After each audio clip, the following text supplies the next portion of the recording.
He's a fashion designer named Ling Yun. His Fianca copyright died unexpectedly. The company ruthlessly fired him. What kind of maze will his life fall into? May 5th, 2017. Little did he know, the wheel of Ling Yun's fate began to turn from this moment. You're fired. Leave immediately. These words struck Ling Yun like a bolt from the blue. He suddenly felt wronged, stammering to ask President Wang why he was being fired, what he had done wrong. This question was like lighting a firecracker. President Wang grabbed the design draft, angrily shouting about leaked designs, asking how dare he question why. With that, he threw the design draft forcefully, hitting Ling Yun squarely in the face. After leaving the office, Ling Yun seemed unable to recover. The company must have made a mistake to fire him. Without realizing it, he walked to the HR department. Ling Yun quietly watched as staff processed the paperwork. Nearby colleagues were whispering. Unbearable voices reached his ears. He frowned, looked back. Have you heard? It's him. He leaked the design drawings before they even reached the factory. Such nerve, not afraid of getting arrested. The staff member handed the resignation papers to Ling Yun. Only then did he withdraw his gaze. Although wrongly accused, he still felt reluctant to leave the company. He bowed slightly to his colleagues, thanking them for their care all along. Then he packed up his belongings and quietly left his post. When he reached the end of the corridor, a sudden gust of wind blew a design draft from his box. As he reached out to pick up the design, a female voice reached his ears. A familiar feeling surged, leaving him frozen in place, forgetting to stand up. Ling Yun looked back. It was his colleague Bai Xiaoyi. Bai Xiaoyi walked up to him and said decisively, "Others may not believe you, but I do. The leaked designs couldn't have been your doing." Ling Yun looked troubled and confused. "Did you come specially to see me off?" Before Ling Yun could react, Bai Xiaoyi grabbed his hand, comforting him like a close friend. "President Wang doesn't understand you at all." After hearing this, Ling Yun quickly pulled his hand away from Bai Xiaoyi's grasp. "You're right. No one understands me like you do." Bai Xiaoyi felt annoyed. "What do you mean by what you just said?" Just then, Ling Yun's phone rang in his pocket. Without time to answer, he only said to Bai Xiaoyi, "Don't do this kind of thing again." He turned around hurriedly, preparing to leave.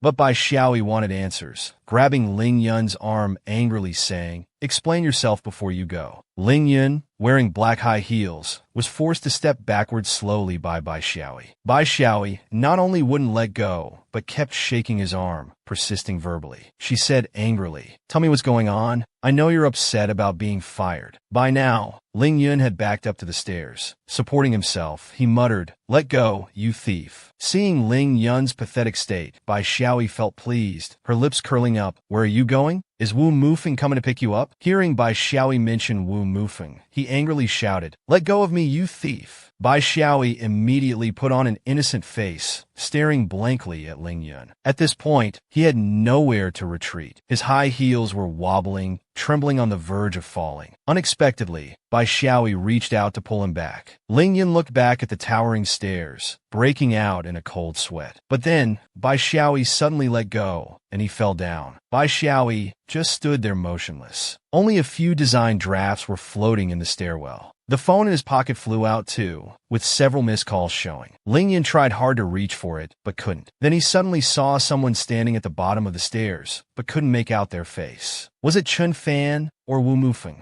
Just before hitting the bottom, he suddenly recalled the scene of Chun Fan proposing to him. Chun Fan had gently told him not to regret it, and he had shyly criticized that's not how one proposes. He still remembered when processing his resignation, who put that note in the HR documents. Why didn't they just message him? Before he could think of many other things, he crashed to the ground with a thud. After a while, he slowly opened his eyes. His first thought was that he hadn't died after all. He saw several pairs of beautiful legs, people surrounding him, muttering that he hadn't died. One of them grabbed Ling Yun's wrist, trying to wake him. Ling Yun felt sore all over. It was just falling downstairs, not enough to cause death. The girls looked at him. "His mind seems fine." Chen Xia said, "Looks like he's okay. We can go back." Ling Yun was surprised. "In this situation, why aren't you helping me up? I won't hold it against you." As he spoke, he caught a glimpse and discovered his black high heels had become red canvas shoes. His professional women's outfit had changed to a middle school uniform. He pushed himself up unsteadily. Looking up at the distant stairs, he wondered, could this be his school? He shielded his eyes from the bright sunlight and looked carefully again at the distance. After confirming it was a school, he excitedly got up and ran outside, suddenly remembering his recent experience. President Wang firing him without explanation, Bai Xiaoyi forcing him to the stairs, then falling down. He remembered his name was Ling Yun, a fashion designer who'd just been fired. But why was he at a school? Unable to make sense of it despite trying, he ran out of the teaching building, breathless. He stopped in front of a large glass door, staring at his reflection. Suddenly startled, he shouted, "Who is that?" His voice disturbed a teacher working nearby, who opened the window and scolded, "No shouting in the hallway." He couldn't believe his eyes. Looking closer at the glass again, examining his current appearance, he wondered, have I become a student? A bird flew across the sky, soaring above Yulin Middle School. Looking at the scene before him, Ling Yun muttered, have I time traveled? Students bustled on the street, crossing with their backpacks. He seemed to see his high school self. Still disbelieving, to wake himself up, Ling Yun ran hard across the overpass, shouting, what kind of joke is this? I still have so much to do. In an instant, he found himself at the food street. Looking down while hurrying along, he forgot to watch ahead. Suddenly, with a crash, he was knocked down by an oncoming bicycle. Sitting sadly on the ground, he burst into tears. Why am I so unlucky? Just then, a handsome boy extended his hand, asking softly, are you okay? Are you hurt? Hearing the familiar voice, he slowly raised his head, carefully examining the boy before him. It was none other than Chun Fan, the man who proposed to him last month and his high school classmate. After standing up, they walked silently along the tree-lined path. Suddenly, they both said you at the same time. Ling Yun gently waved his hand. What did you want to say? You go first. Do you have something? You seem a bit anxious. Yes, I was rushing home to confirm something. That's why I bumped into you. Chun Fan immediately offered to lend him his bicycle. But Ling Yun said, no need. I've already confirmed what I needed to know. Then asked back, what were you going to ask me just now? Chun Fan didn't know what he wanted to ask, so he just mumbled something. But the next second, Ling Yun suddenly grabbed Chun Fan's cheeks with both hands, tears welling up in his eyes, unable to believe what he was seeing. Is it really you, Chun Fan? Chun Fan's cheeks were squished, barely managing to squeeze out the one and only. After getting the confirmation, he released his hands. Chun Fan rubbed his squeezed cheeks, wondering what was wrong with this person. Walking one after another, Ling Yun remembered that although he and Chun Fan were classmates for 3 years, they only officially got together after the college entrance exam. Lost in thought, he stopped and gently tugged at Chun Fan's backpack. Sensing something unusual behind him, Chun Fan turned around puzzled. He saw Ling Yun crying softly with his head down. Why are you crying? Is someone bullying you at school? Hearing Chun Fan's concern, he immediately lifted his head. Though tears filled his eyes, he happily said, I'm fine. It's just so good to see you again. Chun Fan laughed awkwardly, joking. Why are you acting like we're facing life and death? Ling Yun smiled faintly without saying more. They had reached a fork in the road, as if facing some kind of choice. Chun Fan turned back, asking, are you sure you don't need me to walk you home? Ling Yun smiled slightly. Yes, it's fine. See you tomorrow. I can't say, and don't know how to say, that I just attended your funeral a few days ago. Though I don't know what's happening, I'm very grateful to heaven for letting us meet again.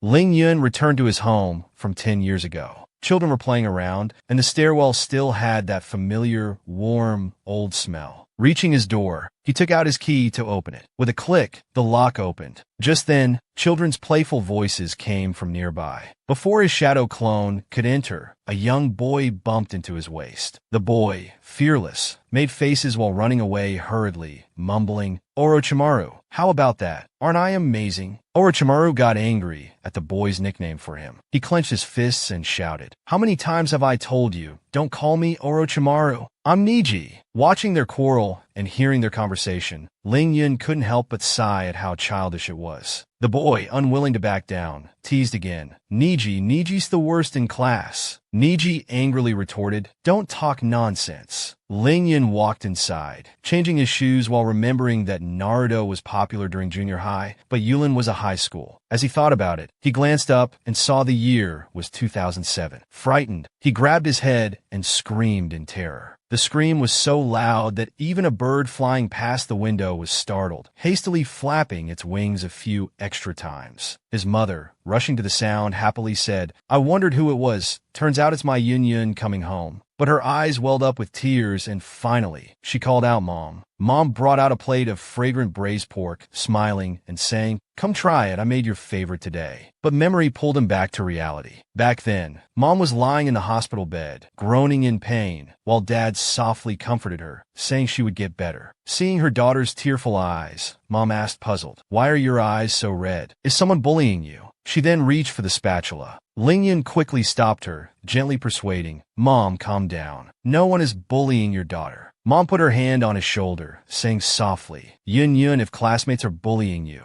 you must tell me. I'll go talk to Teacher Chin." "Mom, I'm really fine. Quick, check on your cooking. I smell something burning." "Yun Yun, you're just too soft." Ling Yun remained silent, quietly listening to her mother's long-missed nagging. When dinner was ready, she ate ravenously. Mom complained, "Eat slowly. Why are you eating like you haven't eaten in centuries?" Ling Yun burst into tears, crying uncontrollably, mumbling, "It's been so many years since I've had Mom's homemade braised pork." While putting food on Ling Yun's plate, Mom said gently, "Silly child, what are you saying? You just had it last week." Ling Yun ate with tears streaming down her face, choking out, "It's really delicious." Mom had never seen her like this and wondered why her child was acting so strange today. As night fell, Ling Yun sat alone at the study desk by the window, thinking about what she was like in high school. Everyone said she had a gentle personality. Even when classmates poked her from behind, she wouldn't resist at all. When bullies threw her backpack from upstairs, they didn't even bother zipping it. Books scattered everywhere, but she didn't have the courage to fight back. Simply put, she was an easy target back then. But when Mom asked expectantly how the braised pork was, she had responded impatiently. "Braised pork for this meal, braised pork for that meal, braised pork every day. I'm gonna get fat." Mom felt hurt, but it's been a week since we last had it. Back then, when others bullied her, she always saved her bad temper for Mom. Looking back, it was really terrible. Lying in bed, Ling Yun thought, since she got a second chance, she should make amends. There was still a chance to change Mom's fate. Lost in thought, she started laughing out loud in her room, startling her mother, who wondered if her child had gone crazy. Unexpectedly, the next day, she overslept. Without time for breakfast, she rushed to school, running and shouting, "Oh no, I'm going to be late." When she pushed open the classroom door, all her classmates looked up at her in surprise. But she didn't care, only looking for her seat. After searching for a while without remembering her seat, a male voice came from behind. "You're blocking my way." Ling Yun consciously made way for the boy, but he didn't even look at her. After he passed, she realized it was Wu Mufeng. He walked to an empty seat, gently tapped the desk, turned around and said, "Why are you still standing there? The teacher will be here soon." As if enchanted, Ling Yun quietly walked to Wu Mufeng's side. She wondered in her heart if he knew her secret. Just as she sat down, the teacher appeared. He clapped his hands for silence, then took out the Chinese textbook. Ling Yun smiled happily, because Chinese was her favorite subject. She silently vowed that this time, she wouldn't let it pass ordinarily. She opened the Chinese textbook and began reading immersively. "The great river flows east." Before she could finish reading, the teacher interrupted. The class suddenly fell silent. The teacher said with satisfaction, "Ling Yun shows great enthusiasm. So this ancient poem will be recited by you."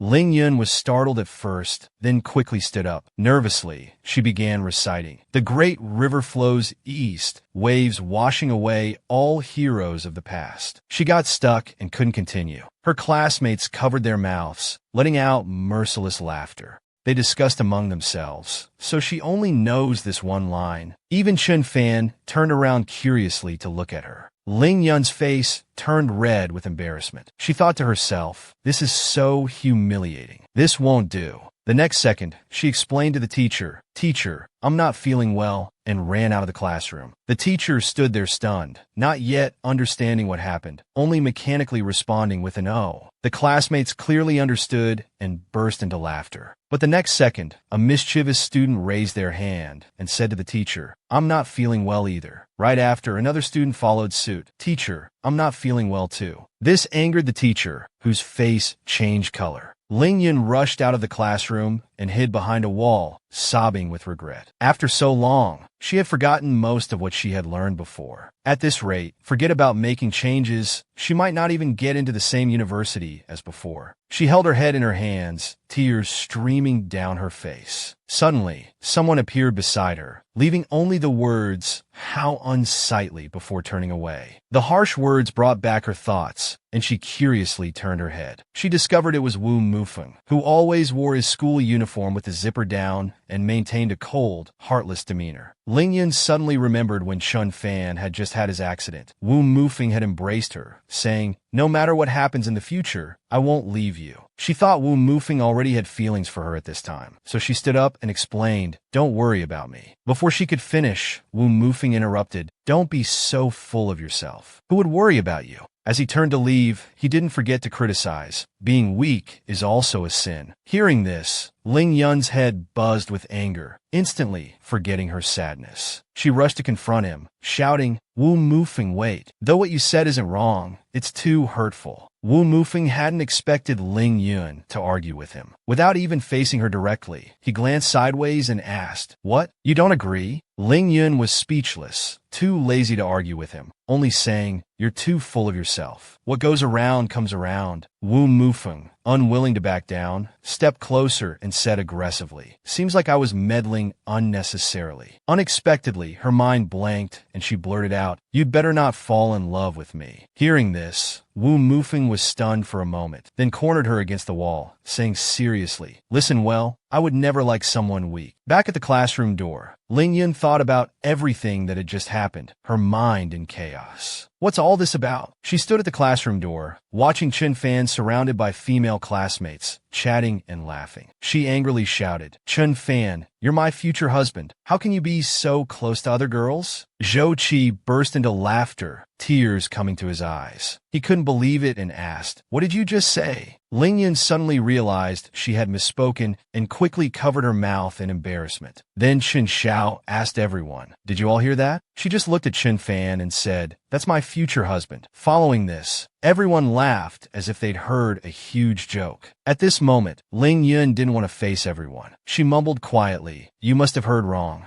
Zhou Qi wasn't going to let it go. Though she had already left, he caught up and said, "So what if I heard wrong?" Just as Ling Yun was about to speak, Chen Xia clapped her hands and said, "All right, whether you heard wrong or not, whether it was said or not, it doesn't matter. Let's not dwell on this." Then she looked at Chen Fan. "You wouldn't like a girl like Ling Yun anyway." Chen Fan thought for a while, not knowing how to answer this question. Breaking into a cold sweat, he softly said, "We're good friends." Hearing his answer, Ling Yun's heart shattered completely. As the dismissal bell rang, everyone headed out with their backpacks. Chen Xia and her group gathered together again. Fang Xiaomei first criticized Ling Yun for being a country bumpkin, then called her shameless for saying such things. Just as she finished speaking, Zhou Qi warned her to stop talking as Ling Yun was approaching. The four of them stood there, 1 against 3, until Ling Yun broke the silence first. "Yesterday, was it you who pushed me down the stairs?" "It's just because you're stupid. We didn't push you." Ling Yun was confused, wondering what she had done to provoke these female bullies. "Why are you targeting me?" The yellow wavy-haired girl had a particularly strong boss-like presence. She looked down with contempt and calmly asked, "How are we targeting you?" Fang Xiaomei and Zhou Qi quickly chimed in, That's right. We're not targeting you. Just tell me what you think of me. Is there some misunderstanding between us?" Chen Xia perked up at these words and immediately said, "Well, if you insist." She put her arm around Ling Yun's shoulder and whispered in her ear, "Why don't we go back to the classroom to clear things up?" The next second, all four entered the dark classroom. Ling Yun felt nervous, sensing something bad was about to happen. Indeed, it happened as she feared. Chen Xia pushed her into the dark classroom. Ling Yun quickly turned around, but it was too late. The door was slammed shut with a bang. Afraid she might escape, They locked the classroom door with a key. As they were about to leave, banging sounds came from inside the classroom. They ignored it completely, as if they couldn't hear anything. Alone in the dark classroom, she desperately shouted, "What are you doing? Let me out!" Suddenly, she remembered her high school life from 10 years ago, when these three often bullied her. Her mother would always say, "Yun Yun, you're just too weak." Always enduring silently, never fighting back. Always looking pitiful, like a pushover. Ling Yun crouched in the corner, hugging herself. Suddenly remembering Wu Mufeng's words, she decided to pull herself together. She couldn't follow the same path as before. She walked to the door, raised her right leg high, and with a loud bang, kicked the classroom door open. Chun Xia and the others were terrified. Fang Xiaomei stammered, "Are you crazy? If the door's broken, you'll have to pay for it." She stared steadily at the three, saying fearlessly, "You all think I'm easy to bully, don't you?" Chun Xia scoffed at this, immediately retorting, "Don't think too highly of yourself." Fang Xiaomei, never missing a chance to mock Ling Yun, added, "Always acting pitiful in front of boys." "Say that again. I dare you to say that again." Fang Xiaomei, still not realizing the gravity of the situation, continued stubbornly, "You're so cheap." Ling Yun clenched her fists, ready for a fight, and charged at them without hesitation. The scene instantly descended into chaos. But being alone, how could she possibly win against three people? The fight ended with Ling Yun's defeat, as Fang Xiaomei held her arms behind her back. Chun Xia, expressionless, raised her right hand without hesitation.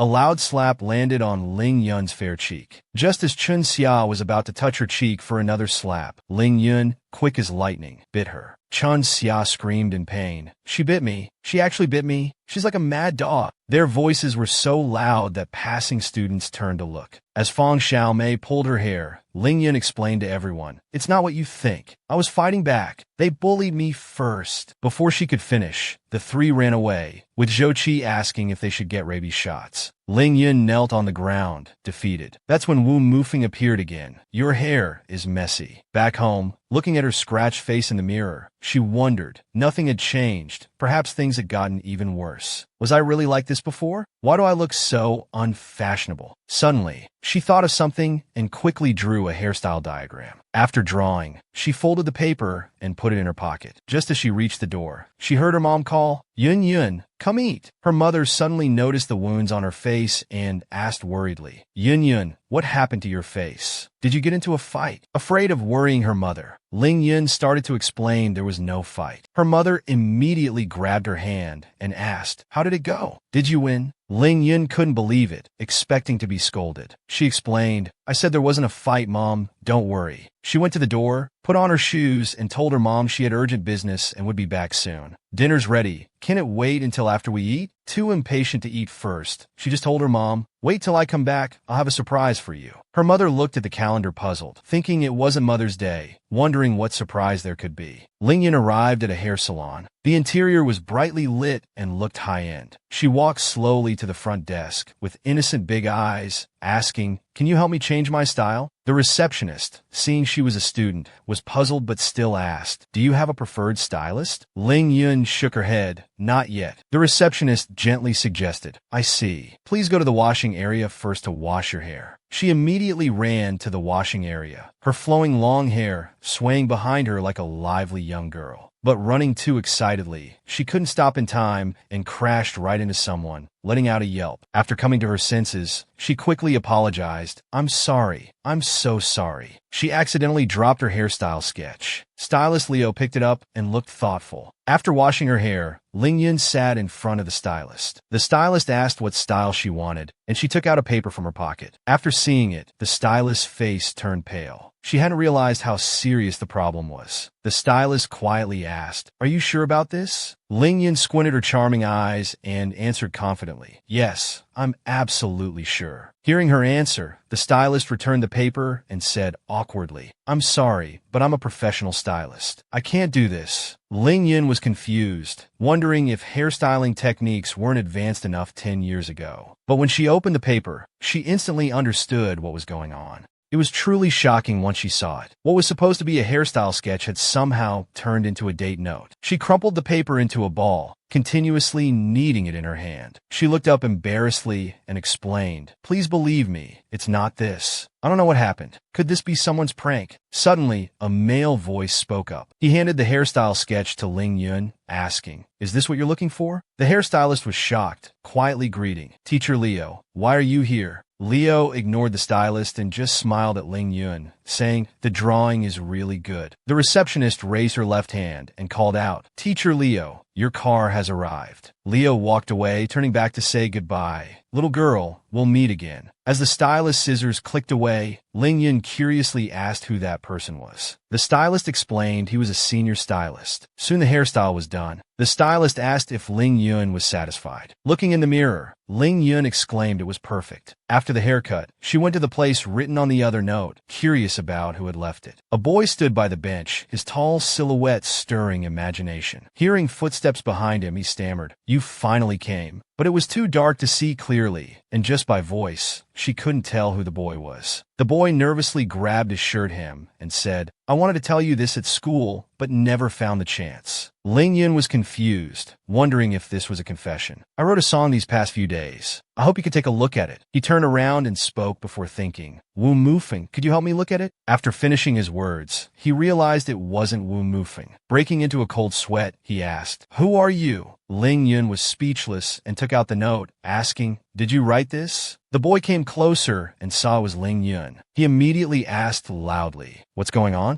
How did this paper end up with you?" Ling Yun looked contemptuous. "Oh, it's student Zhang Lu. I don't know how this happened either." It almost made me lose face in front of the hairstylist. But the next second, she burst out laughing. She kept imagining Zhang Lu confessing to Wu Mufeng. Seeing her expression, Zhang Lu quickly interrupted. "What are you laughing at? You must keep this secret. Don't tell anyone." "Don't worry, I won't tell anyone." Zhang Lu still didn't believe her. He pointed his right index finger to the sky and said, "No, you must swear to heaven." Ling Yun was amused by his reaction and said helplessly, "Fine, I swear to heaven." Zhang Lu turned to leave but turned back again to remind her, "You must forget about this." Ling Yun asked, "About what?" Zhang Lu said, "Tonight." Ling Yun wondered why he was so worried about just writing a song. Zhang Lu didn't want to waste more words and turned to leave, reminding her one last time, "Just don't talk about it at school." When she returned home, her mom had already prepared fragrant dishes. While taking off her shoes at the entrance, she could smell braised fish. Hearing movement at the door, her mom quickly came out asking, "Yun Yun, where did you go so late at night, being a young girl?" With her new hairstyle and a fashionable hairpin, she sweetly apologized to her mom. Her mom looked at the girl before her and asked in disbelief, "Are you really our Yun Yun?" Ling Yun hugged her mom's neck and softly said, "The one and only." "How much did this haircut cost?" "Just the regular haircut price." "So Mom, are you surprised?" Unexpected. Mom looked serious and asked, "Are you in love? But you're still young. Studies should come first. No early dating." Before Ling Yun could explain, Mom gossipy asked, "Which boy is it? Do I know him? Is he handsome?" Ling Yun didn't answer her mom's questions. She just silently looked at her caring mother and seriously said, "Mom, you should go for a medical checkup." But Mom dismissed it, immediately retorting, "I'm not sick. Why should I get checked?" Ling Yun anxiously said, "It'll be too late if we wait until you're sick." Mom was confused, feeling perfectly fine, and couldn't understand why her daughter would say such unlucky words. Her thoughts drifted back to the past, when Dad comforted Mom from his hospital bed. She advised again, "Mom, health isn't guaranteed." Unable to bear Ling Yun's nagging, Mom had to agree. She prayed in her heart for Mom to live a long life. The next day at school, the disciplinary teacher was at the gate checking students for inappropriate dress. Students on the road saw his new hairstyle and whispered whether he was from their school. Suddenly, they heard the disciplinary teacher say, "That student wait." The student nervously pressed down their hat. Unexpectedly, the teacher said, "Student, take off your hat." After the student removed their hat,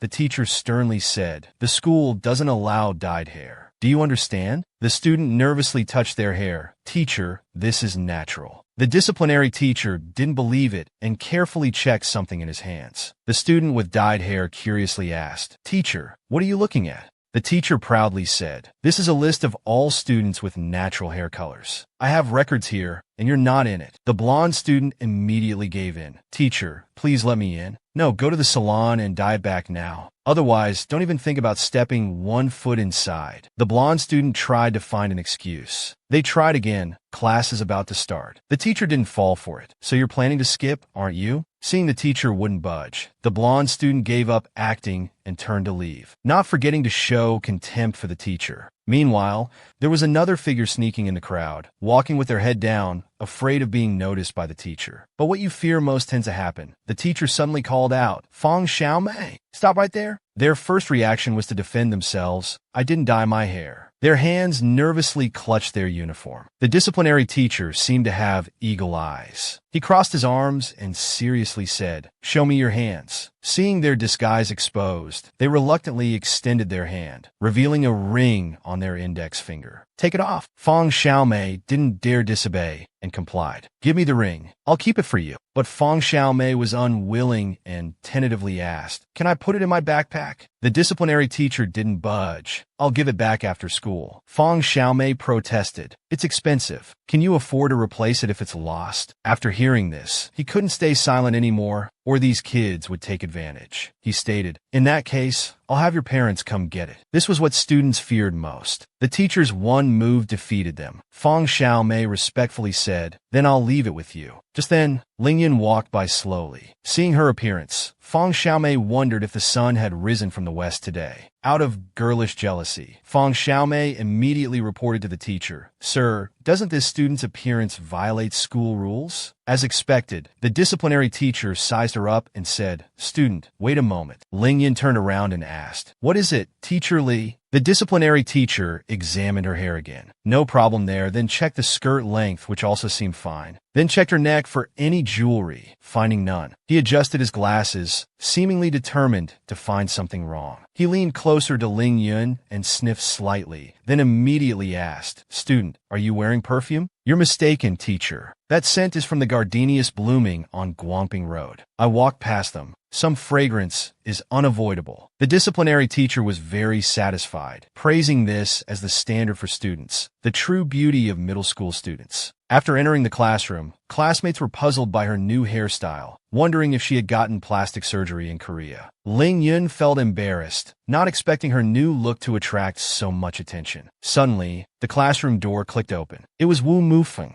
He looked up, wondering why she was at morning reading again. Before his thoughts could wander, Wu Mufeng suddenly said, "Ling Yun, come out for a moment." Ling Yun asked, puzzled, "What for?" "You're the English class representative. The English teacher wants you to get test papers from the office. We might have a test soon." She then recalled being the English class representative in sophomore year. But embarrassingly, she was later removed from the position due to declining grades. It was quite humiliating. Ling Yun thanked Wu Mufeng and stood up to go to the office, but Wu Mufeng seemed hesitant. Seeing he had more to say, she turned back and looked at him, seemingly waiting for him to speak. "Yesterday after school, I saw a conflict between you girls. As a boy, I couldn't intervene. Did they do anything to you? I can handle such small matters myself. Thanks for your concern." In the classroom, several feet were on Zhang Li's desk as he cried out desperately, "This is my desk." The classmates were very curious, leaning on the windowsill to eavesdrop, mumbling, "What are they saying?" Another replied, "Don't know." During basketball class, students were running on the court. One student dribbling wasn't paying attention.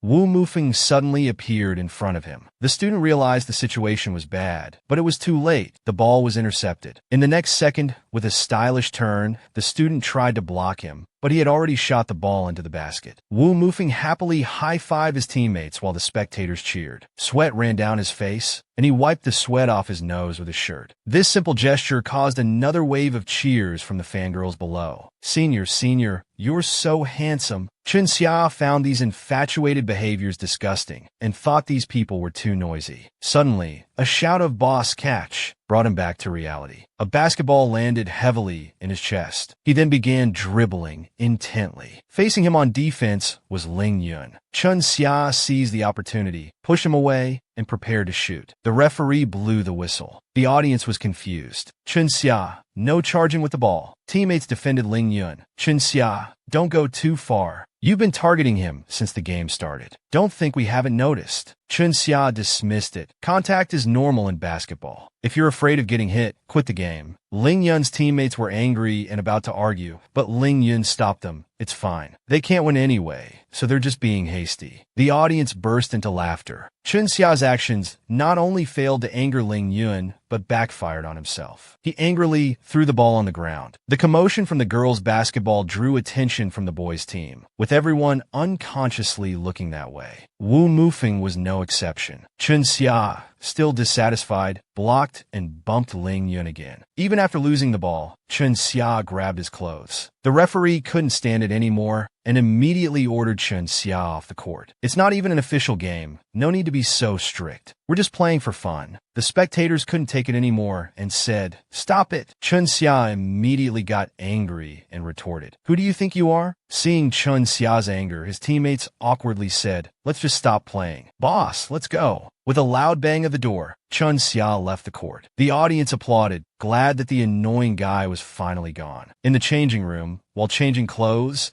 he complained that the world only cares about looks. He wondered where Feng Xiaomei had gone at a time like this. After the game, Ling Yun also came to the changing room to change clothes. After school, back home, she happily asked her mom, "How does my new clothes look?" Her mother lovingly replied, "Our Ling Yun is like a clothes hanger, looks good in anything." Then she noticed her mother washing clothes with a washboard. She asked concernedly why not use the washing machine, but her mother said it doesn't clean as thoroughly. The next day, Ling Yun went to school carrying a handbag. Just as she reached her desk, Chun Xia mockingly said, "If your academic scores aren't enough, you can always apply as a sports specialist student." She sat at her desk and took out some test papers, looking at the pitifully low scores. He angrily stood up so fast that the chair was knocked back, furiously rushing to Chun Xia's face, grabbing his collar with both hands, pushing him to the ground, shouting angrily, "You dare to pick up my clothes? Are you tired of living?" Chun Xia's face was swollen from Ling Yun's hit, eyes filled with tears, trembling while saying, "Sorry, I didn't mean to." Ling Yun just stared at him steadily. It turned out all of this was just imagination. Chun Xia, uncomfortable with the staring, scoffed, "What are you looking at? Was I wrong?" Ling Yun indeed didn't dare to resist anymore, lacking the courage to fight three people again. He feared the result would be like yesterday. Finally, he just righteously said, "You must compensate me for a new school uniform." Chun Xia felt guilty but pretended not to understand. "Are you sick or something?" Ling Yun was angry, but didn't dare to curse at him, and could only reason. "Didn't your parents teach you that you must compensate when you damage others' belongings?" Conflicts between girls always drew attention. Students unconsciously looked over again. Chun Xia felt uneasy being stared at and snapped at the students. "What are you looking at? It's none of your business." There were no names on the lockers. "How did you know which one was mine? Did you go through each locker?" Students started gossiping one after another, making Chun Xia's face change color. He looked back at the past. These students used to be on his side, but now they had all turned against him. At this moment, Ling Yun held a dripping wet book. Students covered their noses, mumbling, "It stinks." Was he reading in the bathroom? Suddenly, a student leaned towards Ling Yun's ear, pointing at Chun Xia, saying he must have done this. "Don't falsely accuse people. I definitely didn't do it." Thinking of his sneaky actions, Chun Xia nervously told himself he absolutely couldn't admit it. If he admitted it now, it would be over. Unable to bear everyone's mockery, Chun Xia ran out of the classroom, wanting to vent this sudden psychological setback. He angrily lifted his left foot and kicked a row of bicycles hard. The entire row of bikes collapsed, still muttering, "You deserve to get rained on," when suddenly he appeared in front of him. While picking up the fallen bicycles, he asked Chun Xia, "There's one thing I've never understood. Why do you always target me?" Chun Xia shrugged carelessly, saying calmly, "I was just joking around. You shouldn't take it seriously." Ling Yun pulled out a knife from his bag. "Cutting someone's clothes is just joking? Well then, I want to joke around with you too." Chun Xia trembled and backed away, stammering, "What are you doing? Don't come closer." Even facing consequences, he still argued, "Do you have any evidence? You can't accuse me just because I left PE class first. But Ling Yun's next words made him break into a cold sweat. Someone saw you return to the classroom to get scissors. Ling Yun, tired of arguing, put away the blade and advised, "Stop digging your own grave." Chun Xia collapsed to the ground, asking, "Does the whole class know?" Ling Yun replied, "Do you want them to know?" "Of course not. I'll definitely pay you for the uniform." Ling Yun bent down to look at Chun Xia, asking, "So we're even now, right?" Chun Xia quickly nodded in agreement. Ling Yun was reasonable. Having gotten a satisfactory resolution, he didn't want to pursue it further. After school, everyone packed their bags to leave, including Ling Yun. Suddenly, a male voice behind him, Chun Fan, asked, "Are you really letting this go?" He turned back to look. He peacefully replied, "Yes, I don't want to pursue it. I got what I wanted. He lost what he deserved. That's enough." So, this truth you discovered means nothing. Because that day, when Chun Xia sneaked back to the classroom alone, everything he did was seen by Chun Fan hiding behind the wall. Let bygones be bygones. I don't want to wrongly accuse anyone, but thank you anyway.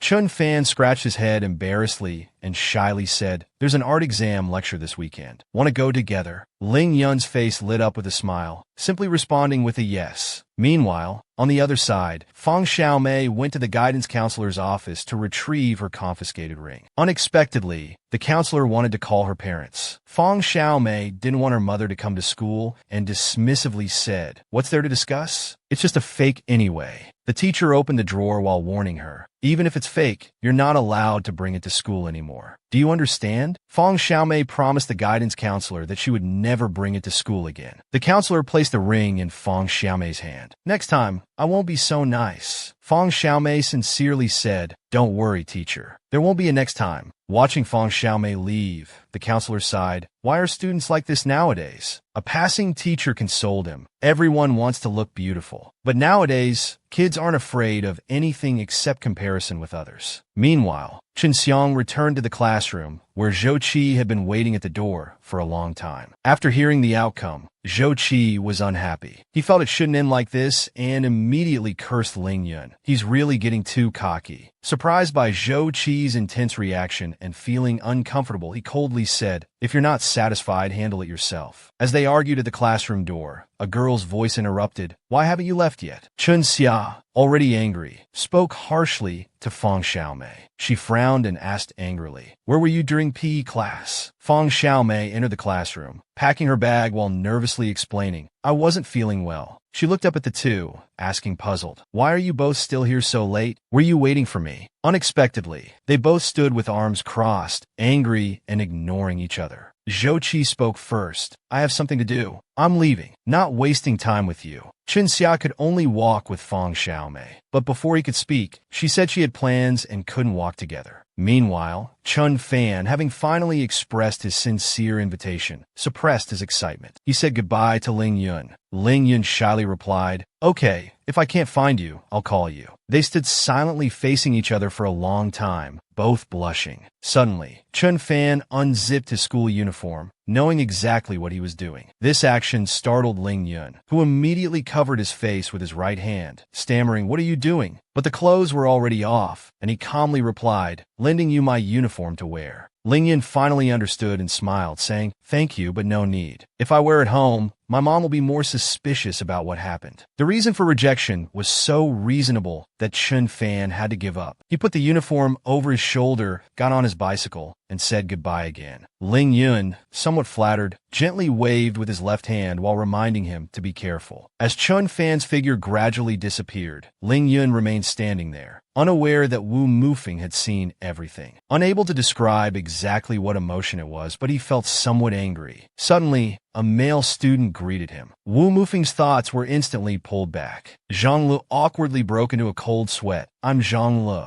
We're classmates." Wu Mufeng had trouble recognizing faces and casually asked, "Is that so? I don't remember." Zhang Lu was shy and stammered for a while, unable to express his thoughts. Ling Yun walked alone by the road when suddenly a car entered his view. After recognizing Fang Xiaomei in the passenger seat, he wondered confused. Doesn't she usually bike home after school? As the car passed by him, he suddenly understood what was happening and prepared to run after it to investigate. Focused on watching the car, he forgot to watch where he was going and accidentally bumped into someone's arms. He apologized before even looking up, When he looked up, he recognized the person. It was the hairstylist he met at the salon a few days ago. Leo handed him a business card. "Sorry for coming to find you so abruptly. Let me introduce myself. My name is Leo." Ling Yun accepted the card with both hands, still surprised. So he looked up and asked, "Teacher Leo, what brings you here?" He generously praised the young girl. "Your design sense is great. Have you designed anything else?" Ling Yun became interested and softly asked, "How about clothing?" Then she lowered her head and mumbled, "But I don't have any design sketches." "Is that what you're worried about? Could you draw some for me to see?" Ling Yun asked, puzzled. "Are you planning to recruit a middle school student as a designer?" Leo calmly replied, "Design has no age limit." Before Ling Yun could agree, she noticed a white SUV parked nearby.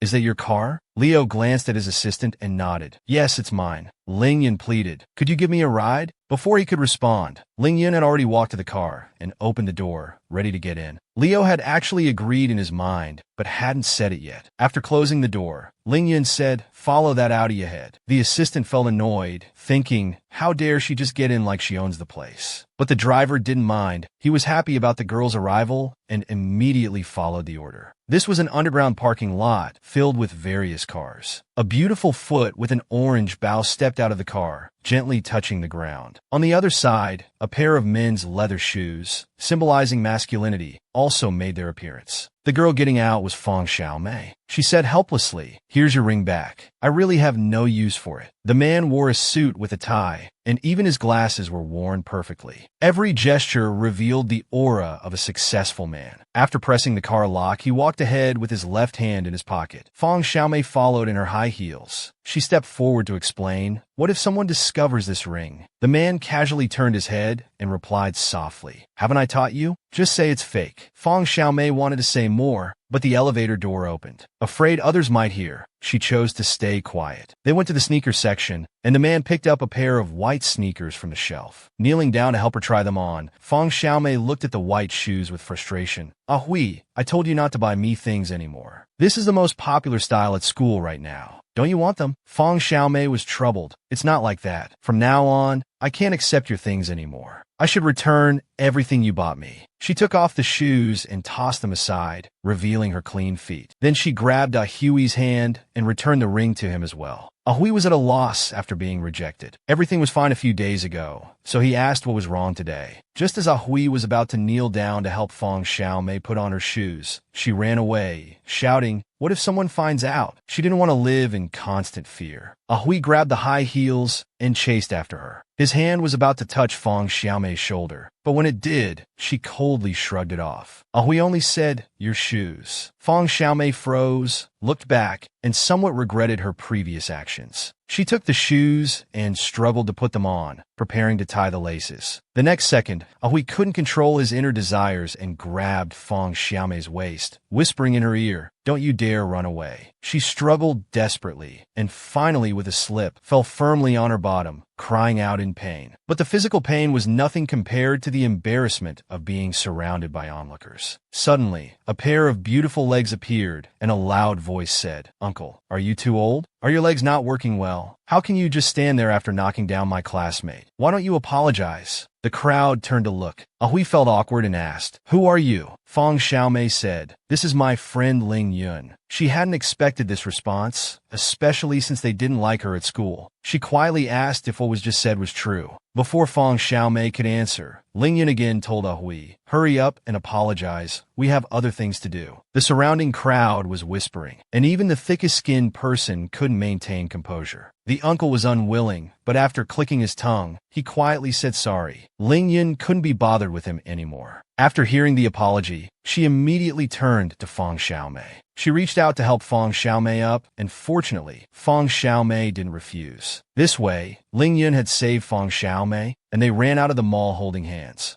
At the roadside, Feng Xiaomei had lost all her spirit, leaning dejectedly against a tree while Ling Yun was hailing a taxi. After a taxi stopped, Feng Xiaomei quickly got in. Ling Yun softly asked if she had money. Feng Xiaomei nodded yes. Before the taxi left, she asked Ling Yun to keep this matter secret. She promised, "Don't worry, I won't tell anyone." "But what will you do after this?" Feng Xiaomei was very regretful, lowering her head and saying she'd pretend nothing happened. Watching the departing taxi, Ling Yun stood there, lost in thought for a long time. Then teacher Leo appeared behind her, saying affectionately, "Has the flower protector completed her mission?" She turned around and bowed deeply, saying, "Thank you for your trouble." But Leo said, "Since we're here, how about having a meal together?" Without thinking, Ling Yun refused. "No, my mom has already prepared dinner and is waiting for me." Teacher Leo wasn't ready to let her leave and asked, "In that case, can I first see your clothing coordination abilities?" Ling Yun had to agree, so they went to a mall. Teacher Leo said, "Right here, coordinate freely, any style you want." "All right, give me 10 minutes, let's make this quick." The assistant couldn't agree with this. This little girl is really boasting. What can she coordinate in 10 minutes? I don't believe it. Unexpectedly, Wu Mufeng, sitting in a taxi nearby, saw Ling Yun entering the mall and couldn't help but sigh. While Ling Yun was still thinking behind the clothes, the assistant said, 10 minutes? That's looking down on people. She can't even browse all these stores in 10 minutes. Teacher Leo looked puzzled and told the assistant, "Don't be skeptical. You'll see in a moment." "Teacher, you say she has talent. I won't disagree. Everyone knows the people you choose are always good. But she actually said she could coordinate an outfit in 10 minutes. I wouldn't even dare make such a claim. She really doesn't know her limits." Ling Yun ignored everything else, looking at the old styles, feeling nostalgic. The sales assistant, watching her browse through the clothes, felt uncomfortable. Whose child is this? Where are the parents? Then she told another colleague, "I have customers here. Go quickly and remind her not to dirty the clothes." After speaking, she respectfully went to serve the next customer, completely dropping her previous arrogant attitude. Ling Yun just glanced around briefly and told Teacher Leo, "Let's check the next store." Seeing Ling Yun leave, the store clerk sighed in relief, afraid she might return and dirty their clothes. The assistant internally despised her, muttering about how her clothes made her look like someone worthy of contempt. "If you can't stand it, just go home." The assistant was startled. Nervously clenching her fists, she stammered, "No, teacher. I'm just a bit worried about her." Meanwhile, Ling Yun took down a pink t-shirt. This simple style was timelessly classic. Leo suddenly appeared behind her, saying softly, "Young lady, don't worry about the price. Just coordinate freely." Ling Yun turned around, smiled at Leo, and calmly said, "It's not about the money." Then she walked towards the rack full of clothes, saying, "Actually, these mass-market brand designers are no worse than those high-end brand designers." Taking a piece, walking to the fitting room, she added, "Because these brands need to consider more factors. And my name is Ling Yun. Please don't call me young lady." The assistant, looking at the clothes she took, dared not comment aloud but thought to herself, "It's all just street market stuff." Wu Mufeng, hiding nearby, watched the three people with confusion, wondering who those two were, thinking they didn't look like good people. Ling Yun had changed into the clothes. She thought it was fine, mainly because the quality was good and comfortable to wear, except the hairstyle was a bit awkward. The assistant surely had nothing good to say, directly commenting that she looked messy, like a village girl. But Leo was full of praise, impressed by the students' coordination. Wu Mufeng, hiding at a distance, watched these two adults critiquing Ling Yun's outfit and couldn't hold back anymore. He grabbed Ling Yun's hand to leave. Ling Yun froze, wondering how Wu Mufeng got there. Leo, still unclear about the situation, grabbed Ling Yun's other hand, asking confusedly, "Who are you?" "We're classmates. Who are you to criticize a girl's outfit?" Ling Yun, caught in the middle, felt awkward. She helplessly said, "Let go, both of you.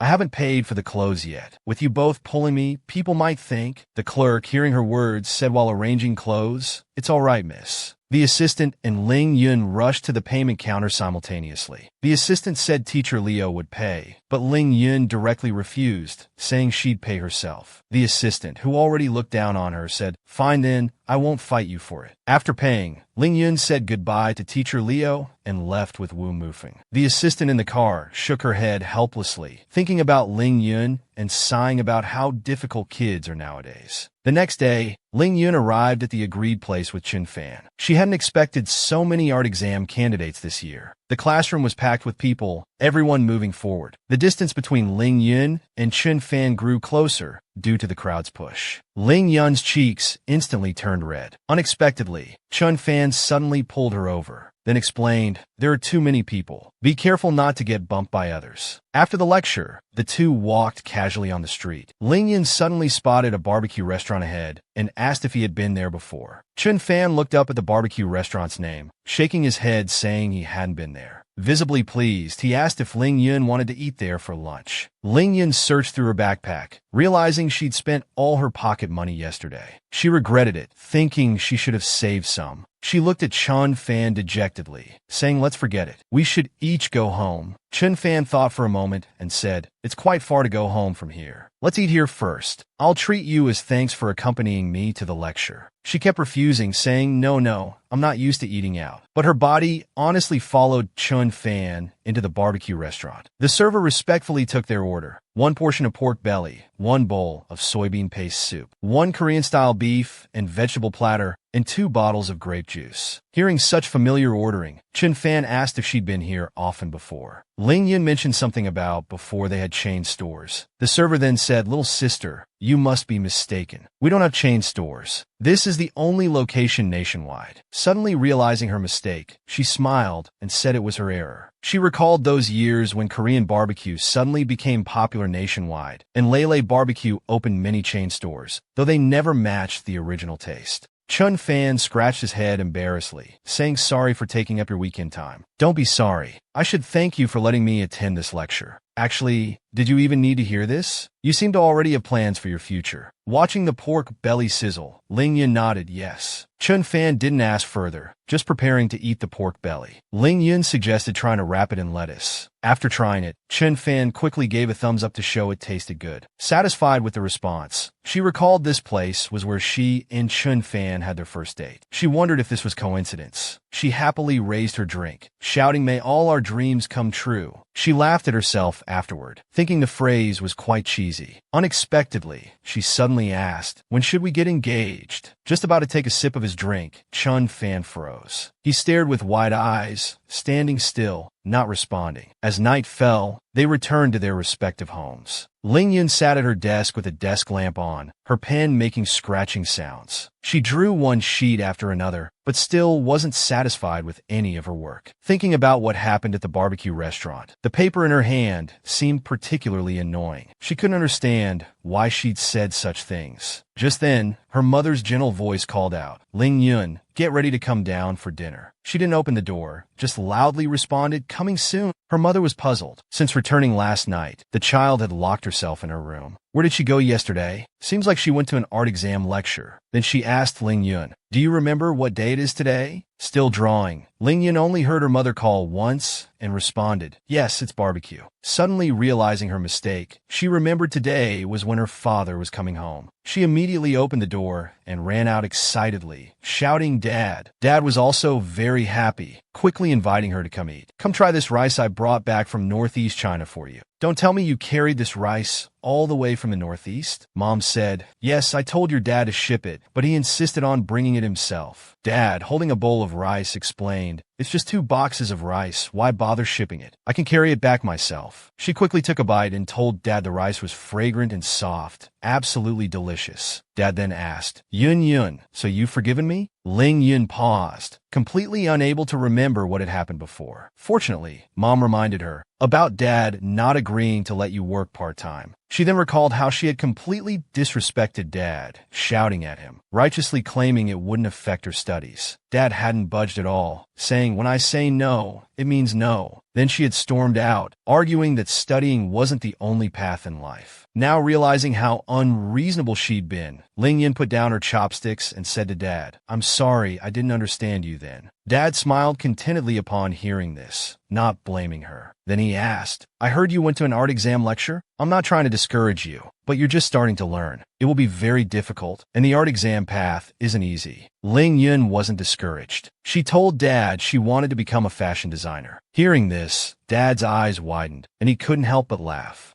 Ling Yun was speechless at being mocked. She said angrily, "Could you stop laughing?" Dad laughed so hard he started coughing. Holding back his laughter, he asked again, "Are you serious? But you're still young. Your mind might change." She then asked, "Do you know why I want to become a fashion designer?" Dad became serious, putting away his smile, and asked, "Why?" Thinking of the drawings and pens on her desk, Ling Yun said confidently, "Because I understand it." Dad had expected her to give some kind of reason. Hearing her explanation, he couldn't help but laugh again. After composing himself, herself. He asked Ling Yun, couldn't it be because you like it? She said she did like it, but more importantly, she understood the work and was confident about it. Dad said seriously, you'll still need to study for that. Ling Yun replied, that's why I'm learning now. Mom, watching from the side, couldn't help but laugh. This child, your words have your dad all confused. Even if Dad doesn't support you, you'll still persist, won't you? She nodded, saying, yes, I don't want to do anything I'll regret again. Seeing Ling Yun's determination, Dad finally relented. During the winter art exam, you'll have to prove yourself to me with your abilities. She firmly replied, all right, Dad, it's a deal. The class bell rang, and students rushed out of the classroom, gathering at the door to gossip. Those branded clothes and shoes, were they all bought by that old man? A classmate covered her mouth and laughed. You isn't that compensated dating? Another classmate curiously asked, who are you talking about? Do I know them? The girl with a ponytail said, I don't know either. Heard they're from class 3. At that moment, year 2 class 3 hadn't finished yet,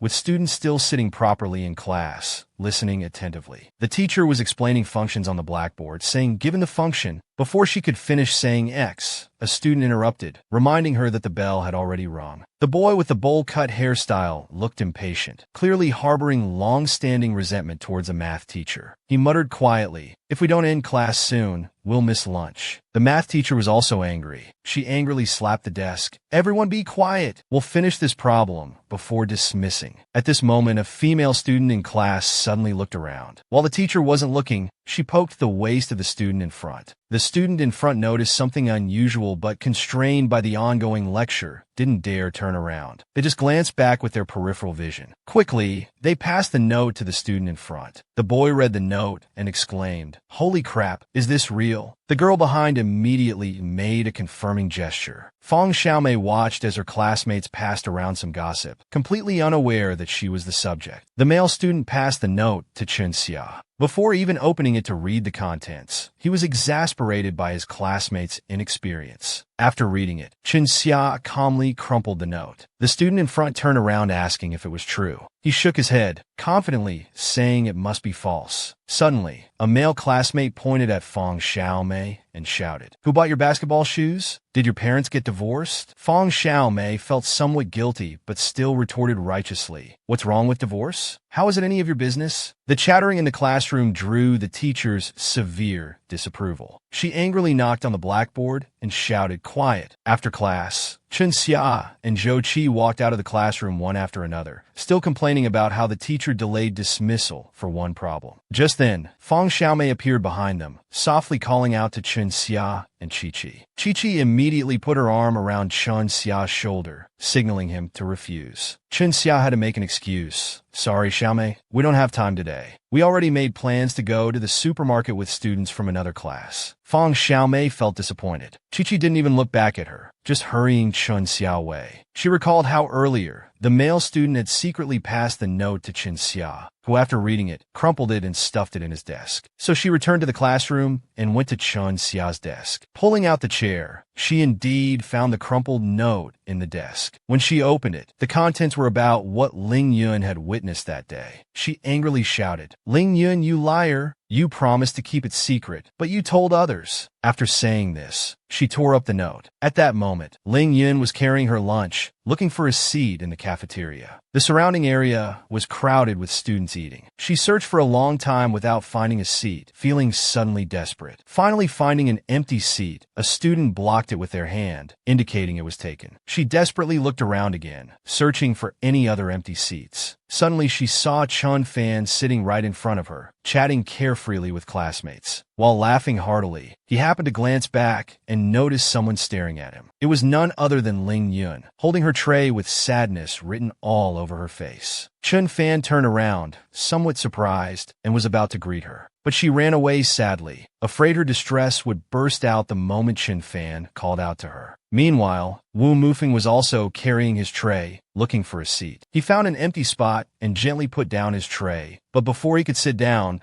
there was a loud bang as a classmate slammed their tray down across from Wu Mufeng. The way they did it made it seem like they were looking for a fight. He was puzzled and asked, "What do you want?" Zhang Lu politely chuckled and said, "After school that day, I didn't finish what I wanted to tell you. Wu Mufeng rested his chin on his hand, unable to recall the incident. So he coldly asked, "When was this? Which day after school? And who are you?" Zhang Lu immediately broke into an awkward sweat, explaining, "I'm Zhang Lu. We're classmates." But Wu Mufeng maintained the same expression, as if he still couldn't remember who this classmate was. The atmosphere became awkward. Just as Zhang Lu was thinking of how to explain, a female voice interrupted. "Is anyone sitting here?" Zhang Li's face immediately darkened. "Why you again? Always interrupting at crucial moments." Wu Mufeng didn't mind and just nodded, saying, "No one's here. Go ahead and sit." As soon as Ling Yun sat down, Zhang Lu elbowed him, then said unhappily, "Every time you show up, I miss my chance to introduce my lyrics." Ling Yun was confused, wondering why Zhang Lu was so uncomfortable when she hadn't done anything. "It's not like you're confessing love. If you're too scared, I can help you say it." Zhang Lu quickly stopped her. "Thanks, but I'll do it myself." As soon as he finished speaking, Zhang Lu suddenly stood up. He walked behind Ling Yun, heading towards Wu Mufeng. He was holding a notebook. Seeing his current state, Ling Yun couldn't help but cover her mouth and laugh. After receiving the notebook, Wu Mufeng carefully looked through it. The neat handwriting was indeed pleasing to the eye. After reading for a while, Wu Mufeng asked, "Did you write all these lyrics?" Zhang Lu became shy, blushing as if his intentions had been exposed. Though some parts don't quite feel like lyrics, most of it is actually pretty good. Zhang Lu was overjoyed, tears welling up in his eyes, asking in disbelief, "Do you really mean it?" Wu Mufeng nodded in confirmation, then asked, "Do you know we're planning to hold a campus concert next week?" Zhang Li's eyes immediately lit up, quickly saying, "I know. I wanted to discuss with others about possibly composing music." Zhang Lu looked shy, like a bashful newlywed. Hearing it was scheduled for next week, he asked, "Isn't that a bit rushed? This is our only rehearsal before the competition." Zhang Lu was confused, wondering how a concert became a competition. "We're treating this small concert as a rehearsal for the competition. The main purpose is to select songs." After saying this, he turned his gaze to Zhang Lu, snapped his fingers, and asked, "What do you think?" Zhang Lu, who had been sitting, suddenly stood up excitedly and said, "Then I'll leave it to you." Wu Mufeng agreed, as it had been a long time since he'd found such well-written pieces. Ling Yun was eating, thinking how it had been a while since she'd had cafeteria food and how good it was, when Wu Mufeng's voice suddenly interrupted her. She choked on her food. As she coughed frantically, Wu Mufeng teased, "Are you eating so fast because you're afraid someone will steal your food?" Without much consolation, he continued, "The performance costumes will be your responsibility. Can you handle it?" Ling Yun casually wiped her face and said, "What do the performance costumes have to do with me?" Then she suddenly remembered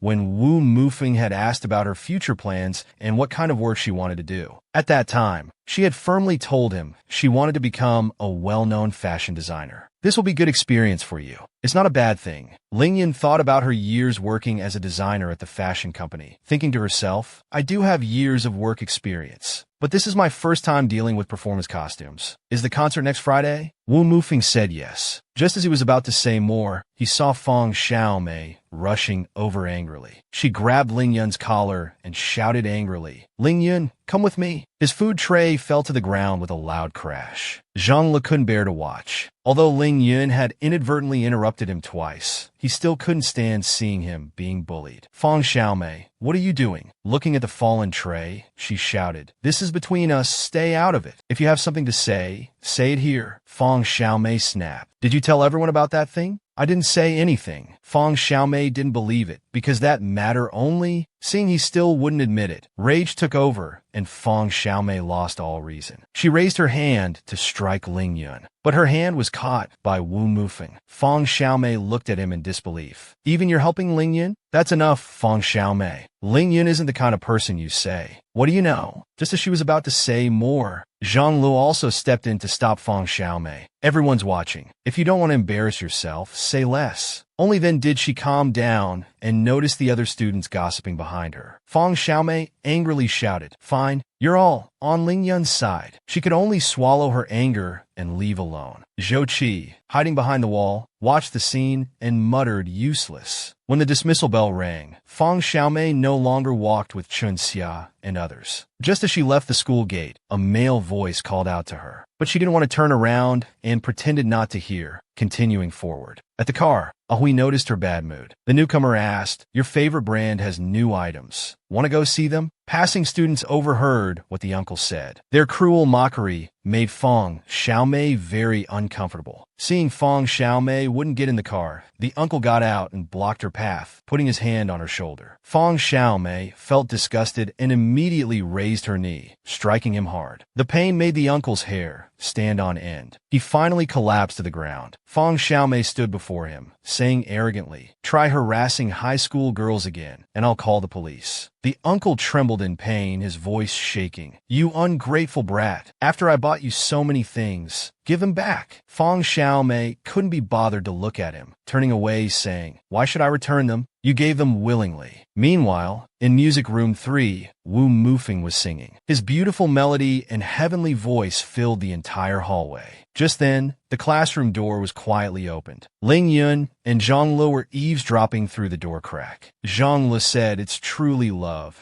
and Ling Yun immediately covered her mouth, laughing. "You should go in and confess." Wu Mufeng and his two friends were practicing intensely, sweat dripping. Zhang Lu asked Ling Yun, "Will they think my songs aren't good?" The drummer was playing energetically. Ling Yun comforted him, "Don't overthink it. If Wu Mufeng used your lyrics, it means you've got talent." "When will they sing my lyrics?" Ling Yun shrugged. "How would I know? I have something to do. Gotta go." Zhang Lu complained, "What's the point of me peeking alone?"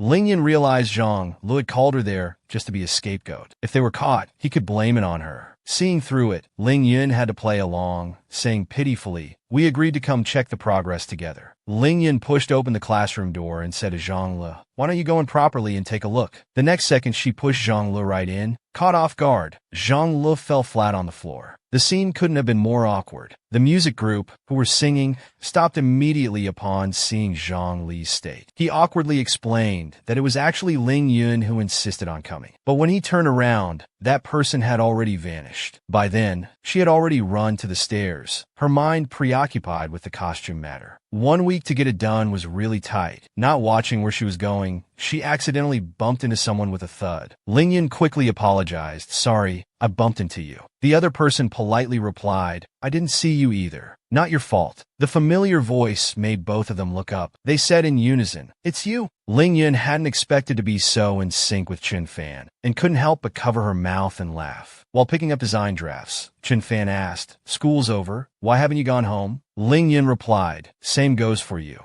Chen Fan suddenly picked up a design draft, his eyes showing some experience, wondering curiously in his mind.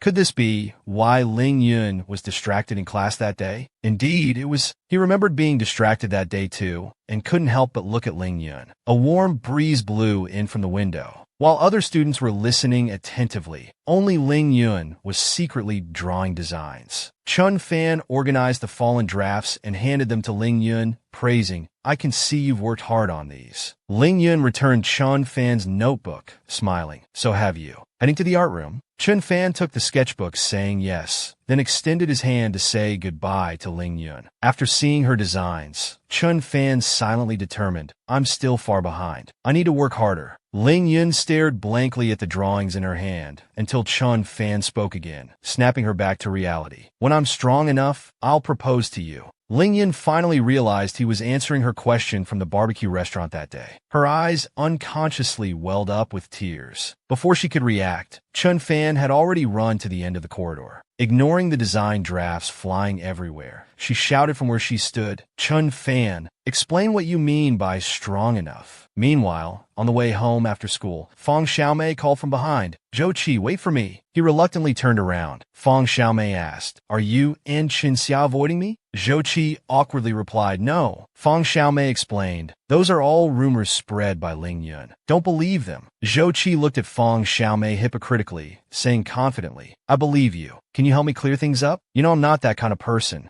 Zhou Qi seemed troubled, basically not wanting to help, and instead asked Feng Xiaomei, "Have you heard the saying, what's common is no longer strange? What's strange defeats itself? Don't mind these rumors too much. They'll pass in a few days. No one will notice you anymore." Fang Xiaomei looked at the groups of girlfriends in the distance and suggested walking together, but Zhou Qi rejected without hesitation. Fang Xiaomei asked where Qin Xia was. I don't know. I have something to do now, so I'll go ahead. Fang Xiaomei wasn't stupid. She could tell Zhou Qi really didn't want to be with her, so she said goodbye. Actually, Qin Xia was thinking about Fang Xiaomei. She was drinking and asking Zhou Qi if she had found Xiaomei. Zhou Qi felt guilty and said she probably went home. She's been in a bad mood lately. Qin Xia agreed. Indeed, we haven't walked together for several days. Zhou Qi looked up and said hypocritically, let's wait until this blows over. Qin Xia took a sip of her drink. Zhou Qi suddenly asked, do you believe Xiaomei? After thinking for a while, he said, how should I put it? Either way, we're all friends. Zhou Qi asked confused, why do we have to be friends in that way? Qin Xia suddenly crushed his drink and said angrily, it's all because of that Ling Yun. He's deliberately making things difficult for us. Zhou Qi agreed. It's all his fault. Now it's either us or him. We can't coexist. Now he's bullying us. It's time to teach him a lesson. After saying this, he threw his drink box at the trash,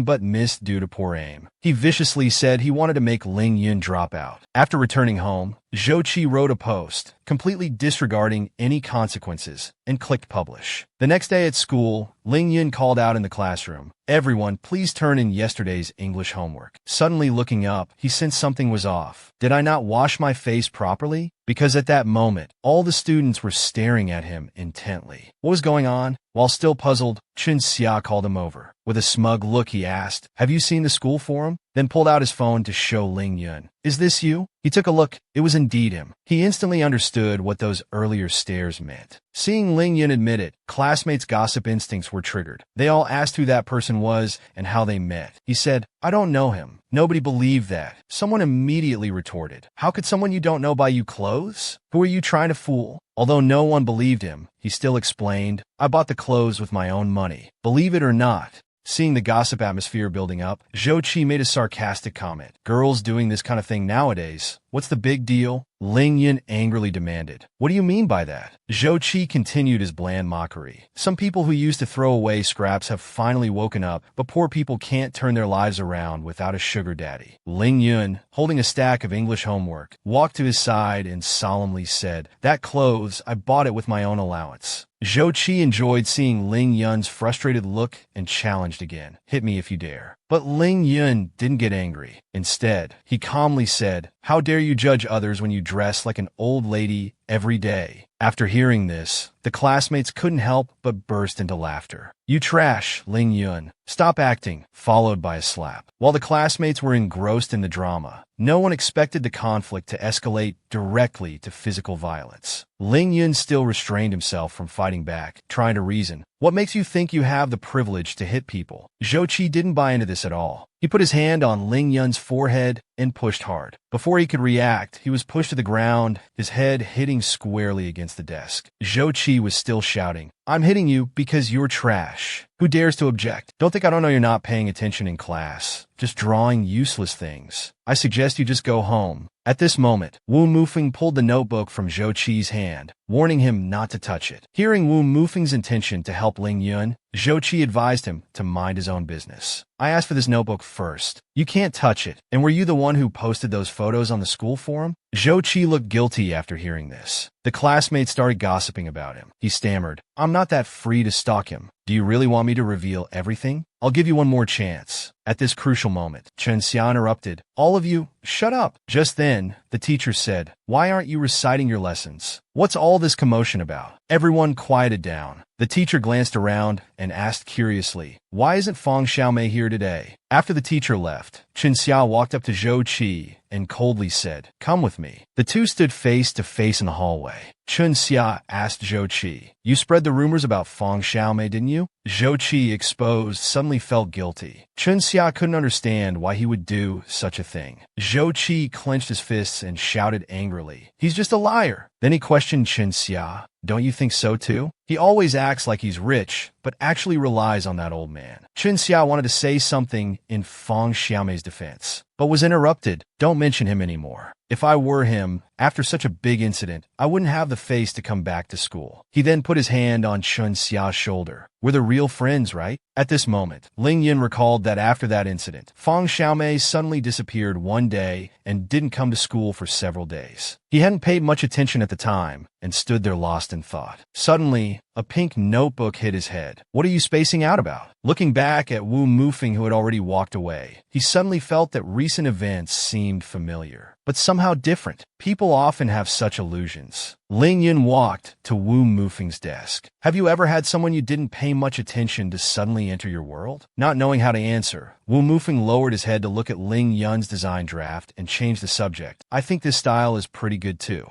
Just then, Ling Yun noticed a shadowy figure sneaking away by the window. He thought class was about to start. Could Chun Xia be trying to skip? Sure enough, a hand was struggling to climb up, trembling but unable to reach the top of the wall, still shouting, I don't believe I can't get over this. Chun Xia grimaced and tried again, but it was useless. Not only did he fail to get over, but he also fell hard on his bottom. Looking up, he saw Ling Yun and became furious. What are you doing here? Ling Yun, not angry, reached out to Chun Xia and asked, Are you going to find Fang Xiaomei? Here, step on me to get up. He stepped up without hesitation but still lacked strength. He told Ling Yun to push harder. Ling Yun's face contorted from the weight. Can't you lose some weight? You're too heavy. After helping Chun Xia up, Ling Yun swiftly jumped onto the wall and leaped over. After landing, both their heads were covered in green leaves. There seemed to be a bit of understanding between them this time, and they didn't oppose each other. Both bent down and secretly walked towards the main road. Once on the road, Ling Yun and Chun Xia started running quickly. While running, Ling Yun asked, Do you know where Fang Xiaomei is? Chun Xia replied, I should know. Suddenly he stopped and said to Ling Yun, You seem different. Yes, everything has changed now. A few hours earlier, Chun Xia and Zhou Qi were walking on the street. Thinking about Fang Xiaomei's expression and Zhou Qi's words, Chun Xia suddenly realized that their actions might have been too much. Meanwhile, on the other side, Fang Xiaomei wore the orange dress the older man bought her, holding those high heels in her hands. She stood by the lake and angrily threw the shoes in. The impact caused a big splash in the lake. She stood barefoot on the lawn, with a blue dress hanging on her arm. That dress was the one Zhou Qi had asked if she liked when they went shopping before. She bought it intending to give it to Zhou Qi, but now it seemed pointless. Fang Xiaomei angrily threw the blue dress into the lake. Crying hysterically, she cursed, To hell with it, friends are all lies. She then took off the ring from her finger, looked at it for a moment, and was about to throw it into the lake with all her might. But before she could, someone grabbed her wrist. Before she could turn around to look, that person covered her mouth and nose. Her eyes widened in terror. The next second, the ring fell to the ground.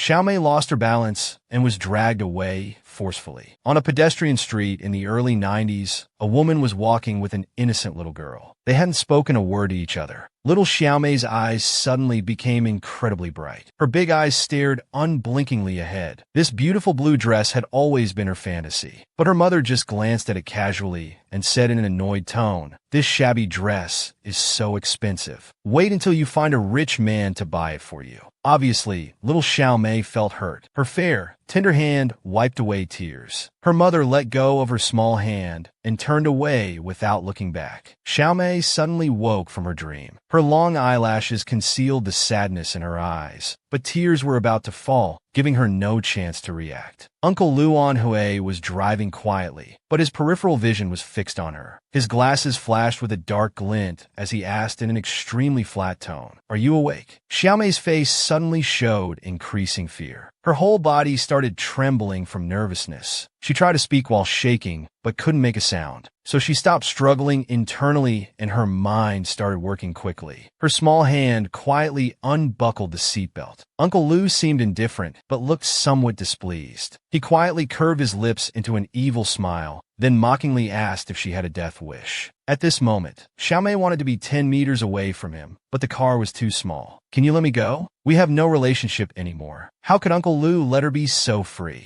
Obviously, he wouldn't do that. If you say we have no relationship, then what about all the things I bought you? The little girl opened her teary eyes wide. Weren't the things you gave me voluntary? Besides, I don't need you anymore. Uncle Lou laughed softly upon hearing this. His large hand quietly lifted her chin, his mocking smile becoming more severe. I advise you not to be so selfish. I still need you. Meanwhile, the two young girls ran quickly to a quiet place. They were both panting heavily from running so excitedly. Chun-Xia suddenly pointed forward, her voice sweet as she said, "Look, that's our secret base over there." Lingyan squinted while looking ahead. Just then his mouth twitched a few times. Indeed, he couldn't help but think sarcastically that this was clearly just a public place. Just then, a strange sound came from behind them. Lingyan suddenly looked back. His round eyes became somewhat blank, and his body involuntarily stiffened. Chun-Xia quickly rushed forward to examine the dress in the lake. Clearly, this dress looked familiar, like the one Xiaomei had just shown them.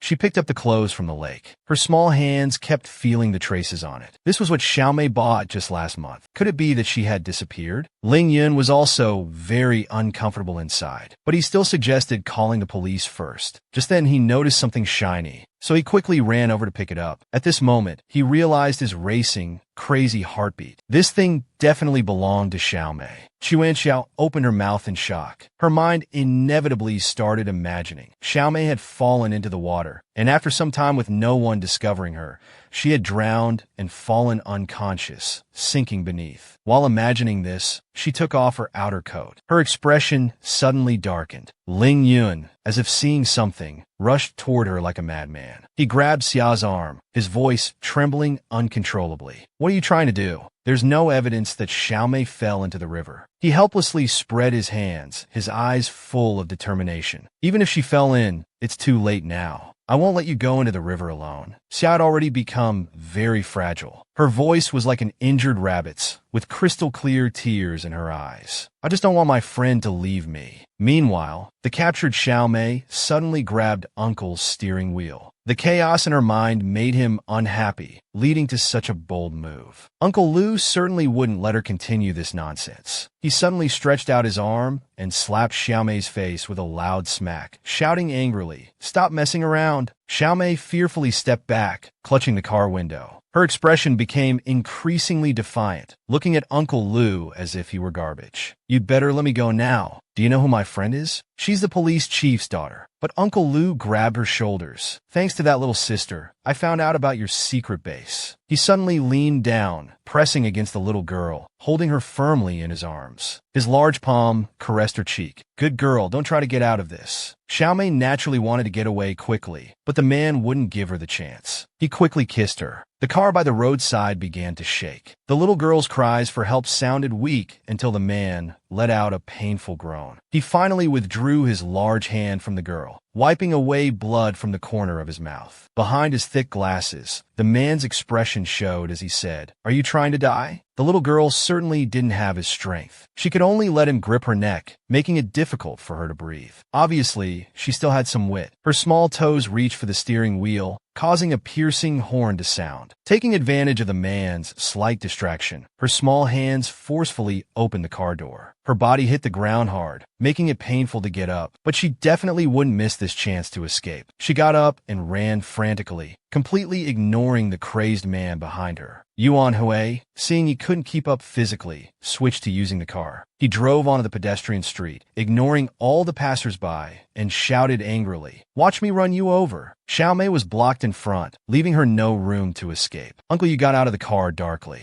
Step by step, he slowly approached her. She forcefully shook off the man's arm and begged others for help. But Uncle Lou kept pressing forward, giving her no chance to recover. But she didn't care what others thought. Her slender finger pointed at Uncle Lou. "You all saw it, right? He just tried to run me over with his car. I really don't know him." Uncle Lou grabbed her wrist directly and sincerely explained to everyone, "She's mentally unstable. I just wanted to take her out for some fun today." Xiaomei was already crying pitifully like rain. She looked at the diverse crowd across from her and couldn't help but curse. "You fools! Why won't you believe me?" The passers-by were suddenly speechless, their eyes mixed with a hint of sympathy as they muttered, "Indeed, an ill-mannered lunatic." She seemed unaware of how inappropriate these words were. Her small eyes flickered with a pleading look. Her little hand reached out toward the pedestrians. What will it take for you to believe me? Xiaomei didn't get any help from the pedestrians. Instead, she was labeled as crazy. She was locked in the car again by the man. No matter how frantically she pounded, she couldn't break through the hard car window. She had actually fallen into a state of depression. It felt like she would never see tomorrow's sun. But then the car door behind her opened, and she received a ray of hope. Yuan Hui had been arrested and couldn't escape from the police's restraints. Seeing this, Xiaomei finally let out a quiet sigh of relief. The police took her back to take her statement, but their expression became somewhat serious. Looking at the silent girl before them, they anxiously began questioning. What is your relationship with Yuan Hui? The little girl hurriedly stated she didn't know him. Pretending to be very nervous, she carefully looked at the police officer. Can I go to the bathroom first? The police didn't think twice when dealing with the little girl. They agreed to her request almost instantly. They let her outside and personally pointed out the bathroom to her. Watching the little girl's rapidly retreating figure, they were momentarily stunned for a few seconds. That's when they realized they'd been tricked by a little kid, no less. So they quickly went to search for the girl. After passing through several quiet corridors, they finally found one of her slippers. Fang Xiaomei had already run out of the police station. Out of breath, she seemed unable to stop. There appeared to be something more important waiting for her to handle. Meanwhile, two little girls standing by the river, their thin bodies buffeted by the gentle wind. Ling Yan felt a bit worried inside. The police should find Xiaomei, right? She awkwardly turned her back, her sweet voice suddenly becoming hoarse. Why do you hate me so much? Why do you see me as a thorn in your side? Chen Xia put her hands in her pockets and slowly walked forward. Her eyes flickered slightly. For me, it was purely to become friends with those two. Lin Yun showed extreme incomprehension. Her small hands clenched into fists. You're just being an accomplice. Chen Xia laughed awkwardly, offering no further explanation. Director Li slammed the table with a bang, angrily pointing at the two people in front. Where did you go when you skipped class? Lin Yun, you speak first. A voice rang in little Ling Yun's heart, suggesting she couldn't reveal this secret. So she raised her head neither humbly nor arrogantly, explaining in a clear voice that she didn't know. Director Li was both angry and frustrated. He could only lean against the window to calm his anger. Where is Fang Xiaomei? Why isn't she with you? Before the two could answer, another person entered the office. Walking forward in high heels, they began reporting in an extremely gentle voice. No one has seen Fang Xiaomei. Director Li gave the order. Call their parents. Chen Xia's father arrived first on the scene. He burst through the door and rushed to his precious daughter's side. He shook his precious daughter's shoulders forcefully. Where did you all go? Don't you know how dangerous the world is now? Ling Yun skipping class is one thing, but why did you take our Xia along? Chen's father went to Director Li's side to explain. My precious daughter is very well behaved. If she skipped class, it must be due to environmental influences. Director Li rubbed his chin thoughtfully. You're Chen Xia's father, right? Your daughter has been having quite a few problems lately. I didn't expect her to skip class today. Chen Xia was the first to climb over the wall and leave school. The Academic Affairs Office welcomed another parent who walked in very worried. They kept apologizing to Teacher Chen for being late. Teacher Chen spoke directly. Ling Yun and Chen Xia skipped class and were discovered by staff near Stone Bridge. As for what they did, neither of them will say. Director Li stated that Ling Yun's grades were good at first, but had recently declined severely. Both parents should pay more attention to their children. Chen Xia forms cliques at school and consistently ranks at the bottom of the class. Ling Yun's mother caught the underlying meaning. What's going on here? Is our Ling Yun being bullied at school? What exactly is happening? A student burst into the classroom, raising their hand to attract attention. Their colleague shouted frantically, "Something's wrong." There was trouble at the highest point of the school building's rooftop. Two frail girls were standing there. Below, the entire school's teachers and students had gathered, staring in disbelief at the hostage situation above. Director Li anxiously pushed through the crowd of students, ignoring their annoyed glares. He angrily shouted up at Fang Xiaomei. What are you trying to do? We could talk about anything slowly. Think about what you're doing. The whole school is watching. But Fang Xiaomei didn't care about his words. This is exactly what I want. She moved the knife closer to the girl's neck, shouting loudly. The apology must be bigger. Everyone needs to hear it. The little girl was clearly someone who knew when to bend. She closed her eyes and screamed frantically. It was me. I was the one who spread the rumors slandering Xiaomei. Lin Yun's mother stepped forward to persuade, saying this little girl should be forgiven. She's already apologized. Why are you still holding on to this? Fang Xiaomei sneered contemptuously. With a mother like you, no wonder your daughter gets bullied at school. Chun Xia immediately defended her. We were looking for you. Ling Yun and I went all the way to Stonebridge. If it weren't for that, parents wouldn't have been called. Fang Xiaomei's hand holding the knife paused slightly. Tears quietly welled up in her eyes, but she remained stubborn. Who asked you to meddle? Teacher Chen had already called Fang Xiaomei's mother. Can you come to school now? Her mother retorted irritably. Whatever it is, just have her tell me over the phone. So Teacher Chen tried to pass the phone over, reminding her it was her mother calling. Fang Xiaomei had long lost hope in her family and directly expressed she didn't want to listen. The voice on the phone was so harsh that everyone winced uncomfortably. Ling Yun looked at Fang Xiaomei and said, "You're just like her, saying hurtful things." Fang Xiaomei's expression was full of grief and anger. Her sharp eyes glared at everyone. "I was wrong about you before, but stay out of this." Ling Yun quietly walked forward. "When you grow up and look back at what's happening now, you'll find it laughable." Fang Xiaomei stepped back several steps, shouting, "Don't lecture me." The little girl had been brought to the edge of the rooftop, her voice filled with desperation. "I've already apologized. What more do you want?" Fang Xiaomei gave a cold laugh. "Then let me apologize in advance too."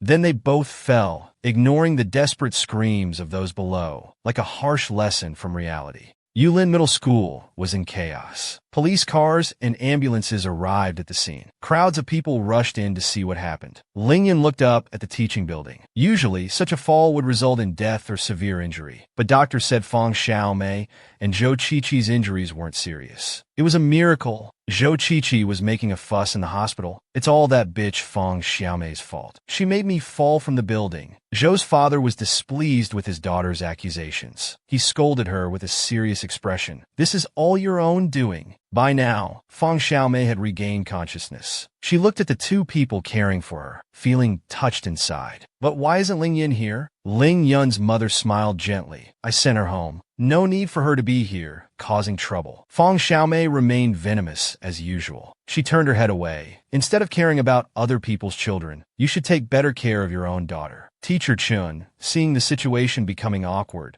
patted Ling Yun's mother's shoulder and whispered, "Let me handle this." Ling Yun's mother seemed hurt inside, her gentle eyes filled with sadness. "Then I'll leave it to you, Teacher Chun." She handed the medicine to Teacher Chun. "Apply this with gauze on the swollen areas. Take this twice a day, according to the instructions." Hearing these caring instructions, Fang Xiaomei had already begun crying silently, but her pride wouldn't let her sob out loud. Ling Yun's mother gently patted her back. "Annie will go now. If you need help from the teacher or Annie, just call me." After everyone left the room, Fang Xiaomei finally rubbed her swollen eyes. "I'm sorry and thank you." Unexpectedly, Ling Yun's mother hadn't left. She turned back to look at the little girl on the hospital bed, her voice carrying a hint of tenderness. "You're welcome to come to Annie's house for braised pork anytime." Fang Xiaomei stopped pretending not to hear. She quietly turned her head to look at this mother and gave a very plain Ling Yun left for school with a piece of bread in her mouth. Fragments of memories flashed through her mind. Although Fang Xiaomei had agreed, she never once came to their house. It was said she had taken a leave from school. Fang Xiaomei's sudden departure was inevitable after all. Ling Yun didn't want to sink into sadness, so she returned home very late that day. At this rate, everything would repeat itself again. She frantically ran to the kitchen, seeing her mother cheerfully holding up a spatula. Her mother looked at her daughter with curved eyes. "We're having braised pork tonight." Ling Yun said she could finish her homework before dinner. Her mother put down the spatula, raised her fist, and cheerfully encouraged her daughter. She suddenly scratched her head in frustration. "Dad has been acting strange lately. Wu Mufeng's school concert is the day after tomorrow, but it feels like something's missing." As she was thinking hard, a flash of inspiration hit her. Maybe looking at magazines would give her some ideas. While flipping through magazines, a small animal diary fell out, making her recall past scenes. "You can write what you want to tell Mom in here, and Mom will write what she wants to tell you."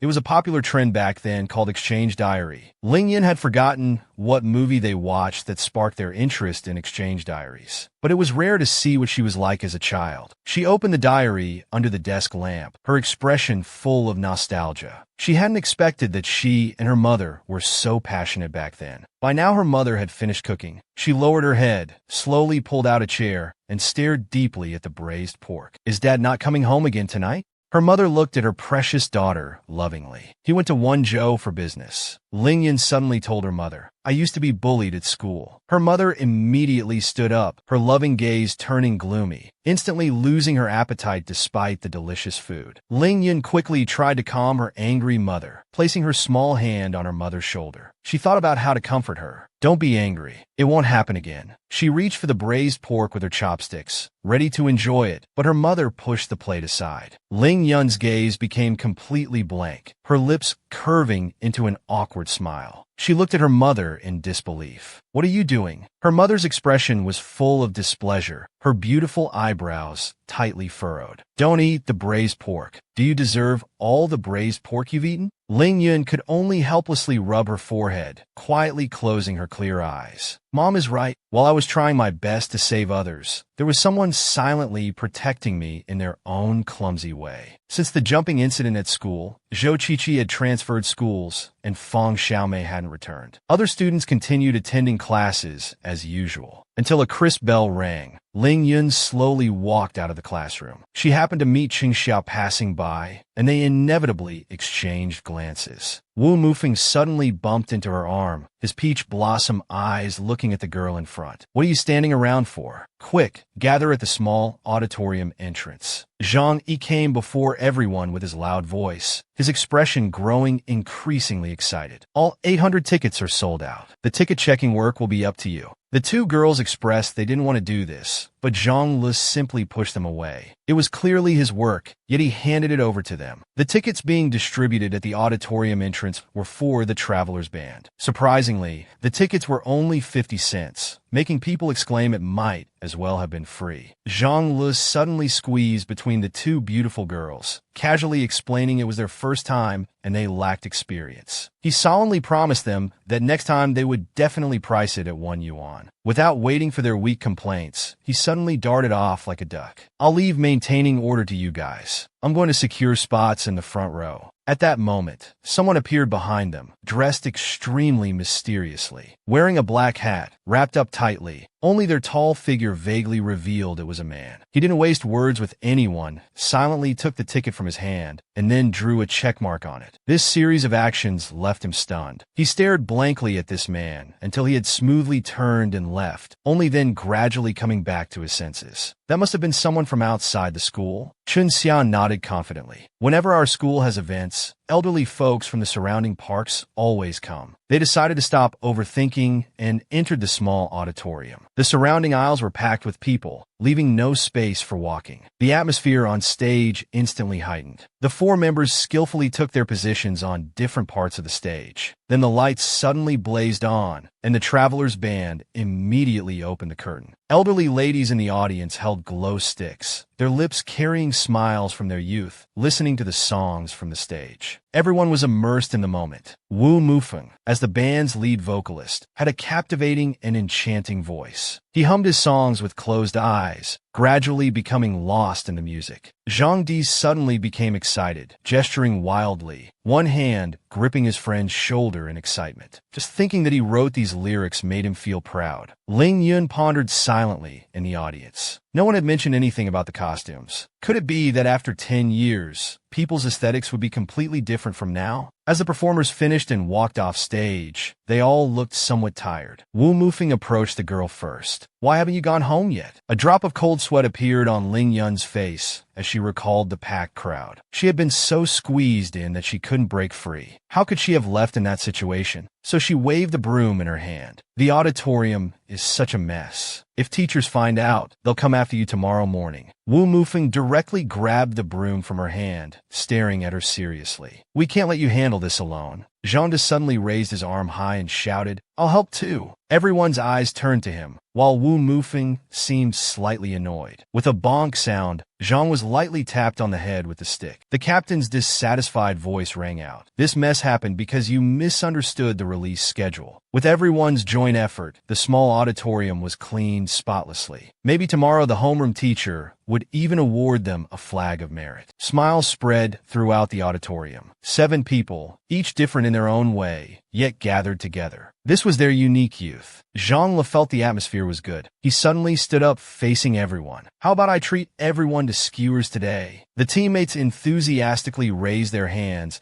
and opened their loud voices, cheering warmly for the upcoming barbecue. The group arrived at the skewer shop near the school gate. The surrounding seats were almost full with people. The noisy chatter everywhere undoubtedly proved the shop's reputation. Zhang Lu ate a skewer to build up courage, then calmed his nervous heart. Actually, there's something I haven't told everyone. While speaking, he apologetically bowed to everyone. I'm really sorry. I made a decision on my own and invited teacher Qiao Rui to watch your concert. The redhead immediately shook his head in disbelief, bursting into laughter. How would teacher Qiao Rui come to watch our concert? But seeing Zhang Li's serious expression, they all began to doubt the truth of this matter. You mean Xiao Ren, the judge from the Amazing Band show? He nodded slightly at their words. You're not angry? I hope we can participate in that show. Teacher Qiao came and went without a trace, but he did send me a text message. He pulled out his small phone from his pants pocket, fingers operating quickly. It only displayed one phrase, concert. I saw that no one understood the meaning of his words. They all showed puzzled expressions. All their heads together couldn't match one Zhuge Liang, so they all sat down to enjoy the delicious skewers. During this relaxing moment, Wu Mufeng quietly leaned towards Ling Yun's ear and softly whispered a thank you. Ling Yun's eyes suddenly widened, her breath slightly halting. For the first time, she felt it was really good to be back at this moment. In Class 2-3's English lesson, Ling Yun was listening attentively when, unexpectedly, a note flew to her desk. Without thinking, she passed it to the classmate in front, then leaned forward to whisper in their ear, "This note is for Wu Mufeng." The male student naturally took it, lightly poking Wu Mufeng's back with his pinky finger. He put his hand near his mouth, saying this note is from Ling Yun. Time quickly passed to after school. Zhang was anxiously waiting at Peace Park, constantly blaming himself. It was his fault for not riding the meeting time. Just then, he heard footsteps. His previously calm eyes suddenly became incredibly bright. At that moment, his heart began to race wildly, but he quickly stopped smiling. His bright eyes suddenly turned to surprise. Wu Mufeng was also confused about this. Unexpectedly, the person before them was Zhang Le. Wu Mufeng looked at him expressionlessly, his cold eyes quietly sizing up Zhang Le. After being stunned for a moment, he couldn't help but ask, "Have you seen Ling Yun?"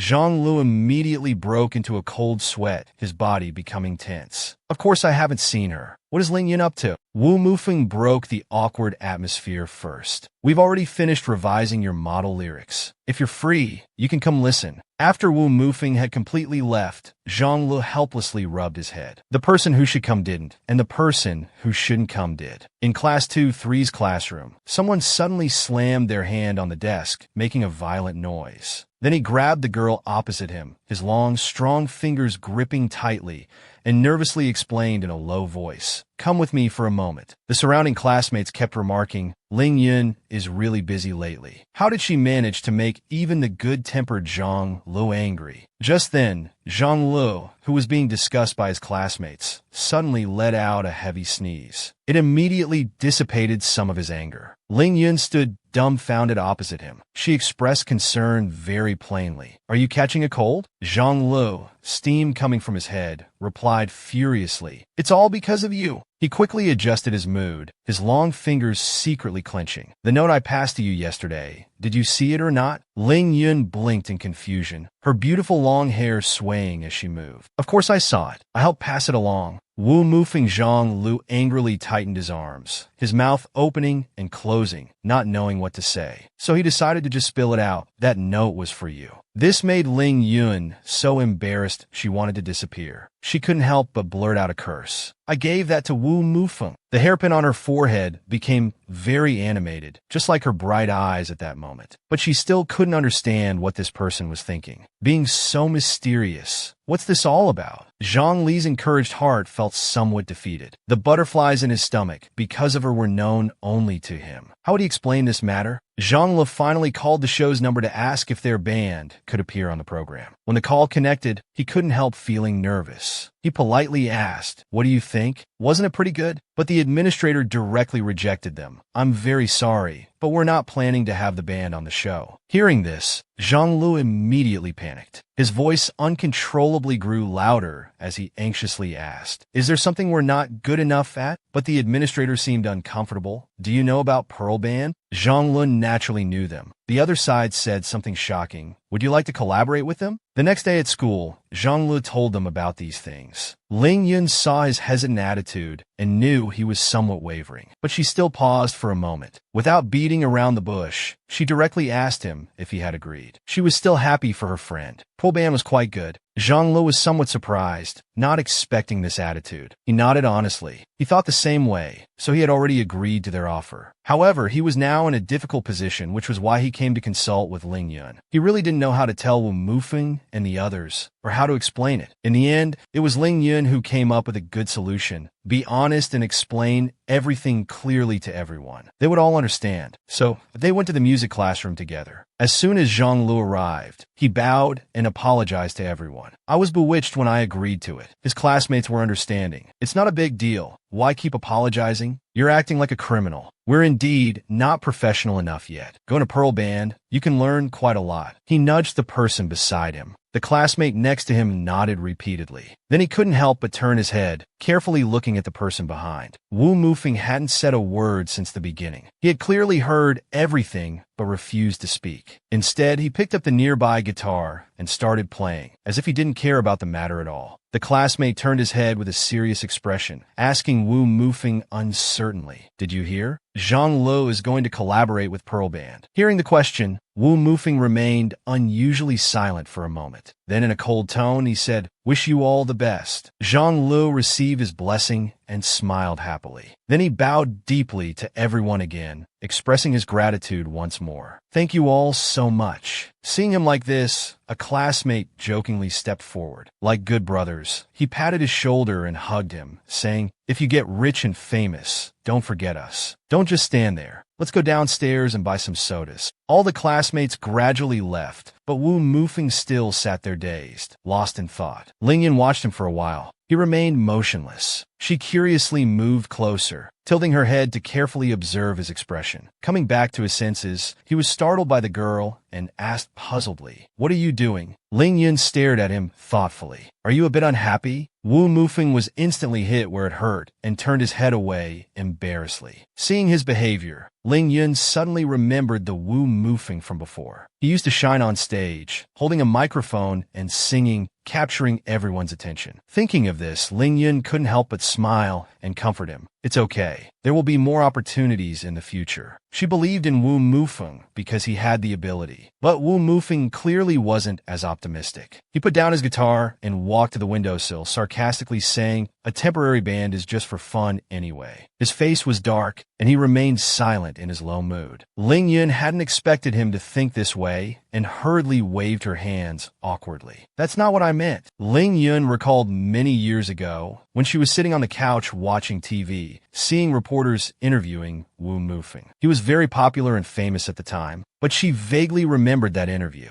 Now it's the fan Q&A session. Miss Snail asks, "What is your biggest regret currently?" Although Wu Mufeng's face was expressionless, you could see from his eyes that he was very sad. "My biggest regret is the disbanding of my first high school band." Soon, the teacher announced that due to college entrance exams, the school would be closing the exam venues. During these holidays, students should manage their time well and complete their homework. Meanwhile, At the TV station entrance, Ling Yun was waiting early. Soon a black car drove past her. After confirming the vehicle, she quickly ran after it. She kept running, trying to stop the black car. While driving, the driver looked in the rearview mirror and suddenly noticed her, becoming somewhat nervous. Following like this on the road was too dangerous, so he quickly told the person in the back seat, "There seems to be a student following the car. Should we pull over?" When Ling Yun saw the car stop, she was bent over, catching her breath from exhaustion. Soon the back window rolled down. Teacher Chow turned his head and asked puzzledly, "Young lady, do you need something?" She quickly approached and politely greeted Teacher Chow. "I'm from Yulin Middle School. Were you at the Traveler Band's concert that day?" Teacher Chow quickly guessed his intention and seriously declined. "If you're here about that band's competition entry, you should go back now." Ling Yun became even more confused. She asked surprisingly, "Why is that? Since you want to listen, it means the band must have something that attracted you." He couldn't help but scratch his chin awkwardly. Frowning, he guessed, "You must have known about the band before. This couldn't be just your personal quirk, right?" Hearing this, Teacher Chow didn't take offense and just laughed heartily. "Since you figured out so much, why come ask me?" Ling Yun frowned and asked seriously, "I just want to know why the Traveler Band can't participate in the competition. I really want to try one more time." But Ling Yun eventually went home. On the bus ride home, looking at all the bustling students, college entrance exams were the hottest topic this time of year. She thoughtfully gazed out the window. These thousands of examinees were like carps trying to leap over the dragon gate to find their future. But Ling Yun's thoughts were different from most people. She stared blankly upward, questioning, "Is this really the only path to success?" She couldn't help but recall what Teacher Chow had said. In fact, the Traveler Band had prepared to compete,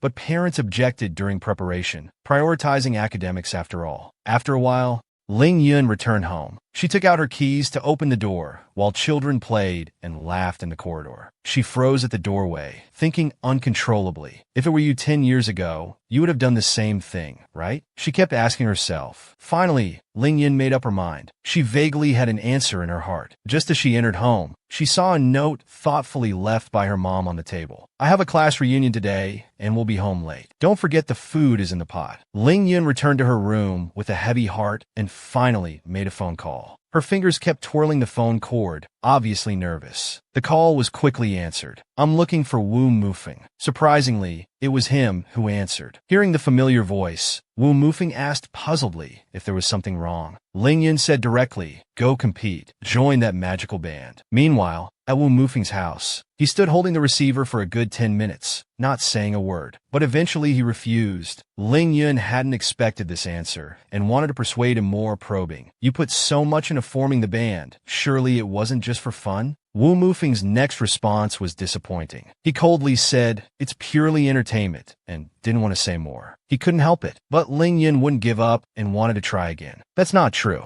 You never applied for the competition." Wu Mufeng didn't want to question how she knew this. Instead, he interrupted her directly. "Stop doing these unnecessary things." He frowned uncontrollably, shouting angrily, "You don't know anything." Ling Yun disagreed and wanted to argue that this wasn't unnecessary. But before she could finish, Wu Mufeng had already hung up. Not expecting this outcome, she stood there stunned. She recalled how she used to live in her own world, never caring about unrelated matters. That's why she ended up being bullied at school. But this time, she absolutely wouldn't sit idle. Ling Yun clenched her fist tightly. This time she would persist. She wouldn't leave regrets for the future. So she wrote several letters by hand. The next day at school, classmates unanimously said it was useless. They turned away dejectedly, troubled. Just forget it. Even kneeling wouldn't help. Ling Yun was speechless, not believing he would actually kneel. Our parents almost formed an anti-band association over this. Casual entertainment is fine, but this path is absolutely forbidden. They also said that people in bands are just social idlers. Hearing this, Ling Yun couldn't help but laugh. His classmate continued speaking emphatically. "Those who paint, write novels, or want to be directors, they're all considered unserious in my parents' eyes." Ling Yun finally left, pondering these words. Chun Fan passed by, staring at him, but Ling Yun didn't even notice, lost in his own world, mumbling, convincing parents. It's truly a worldwide challenge. Seeing him so distracted, Chun Fan suddenly grabbed him. Ling Yun finally snapped out of it, turning his head in confusion. Chun Fan asked directly, "Have you been busy lately? Are you giving up painting to start a band?" Bombarded with questions, he just shook his head strangely. Seeing Ling Yun say no, Chen Fan relaxed and smiled. That's more like it. You're so talented at painting. Concerts and such are just for fun, right? He couldn't help but warn with concern, it's dangerous to do things just for fun. At this time, footsteps were heard from behind. Wu Mufeng coldly shouted, "Hey busybody, come with me." Then he grabbed Ling Yun's wrist, trying to pull him away. But unexpectedly, Chen Fan wouldn't let go either. The three stood there in deadlock. "Why do you always need others' help with your band matters?" Wu Mufeng shot back without backing down. "Ling Yun isn't just anyone, he's our band's manager." He said seriously, "We're going to participate in the competition." He recalled his parents sitting seriously on the sofa, staring suspiciously at the thick stack of letters on the table, wondering if it was some kind of extortion. When Wu Mufeng was about to leave for school and reach the door, he heard commotion inside and asked his parents what happened. His mother handed him a thick stack of letters, frowning and saying strangely, "These were slipped under the door. Looks ominous. Don't know what's written." Wu Mufeng took them. His father looked at the stack of papers, feeling somewhat troubled. There must be about 80 pages here. Impossible to read it all. But the parents read through it anyway and finally understood the situation. They couldn't help feeling sad. Maybe we should give the kids a chance. Wu Mufeng stood watching his parents change in attitude, speechlessly twitching his lips, embarrassed. What is this thing? Some kind of brainwashing? After hearing Wu Mufeng explain everything, Chen Fan finally released Ling Yun's wrist, his face somewhat gloomy. "So, that means I'm just playing around?" A few days later at the TV studio, the venue was packed. Wu Mufeng and his group finally participated in the competition, shining on stage. The competition soon ended. The host passionately announced on stage, "Will the last band to enter the top for be Traveler or TNT Band?" He paused dramatically for a few seconds, building suspense, then spread his hands and excitedly shouted, "Congratulations to TNT Band for advancing." The audience cheered excitedly. When Wu Mufeng returned to the classroom after the competition, his class 2 to 3 classmates rushed forward excitedly, setting off party poppers and cheering for Traveler Band. He was stunned by the sudden celebration. Though confused, he kindly reminded them, "Haven't you got it wrong? We didn't advance." The teacher was happy for them and very proud of her students. "You did great. We all saw you on TV. You performed wonderfully, didn't you?" Hearing the teacher's praise, Wu Mufeng waved his hands embarrassedly. He looked around the classroom, but couldn't find Ling Yun, wondering where he went. Zhang Le came up with a large basket of zongzi, excitedly shouting to his classmates, "Today is the Dragon Boat Festival. I'm treating everyone to zongzi. My grandmother made these." The classmates instantly scattered and surrounded the zongzi. Wu Mufeng couldn't help but feel embarrassed, thinking to himself how the mood had suddenly changed. Meanwhile, at the school's outdoor basketball court, Ling Yun stood alone on the lawn. Leaning against a tree, he looked at the admission brochure in his hand, worrying about what had just happened. Leo drove to his school and got straight to the point. "I've seen your designs. Although you don't have work experience, you're very experienced and have a unique perspective. You're a rare talent." He himself had been doing fashion design for many years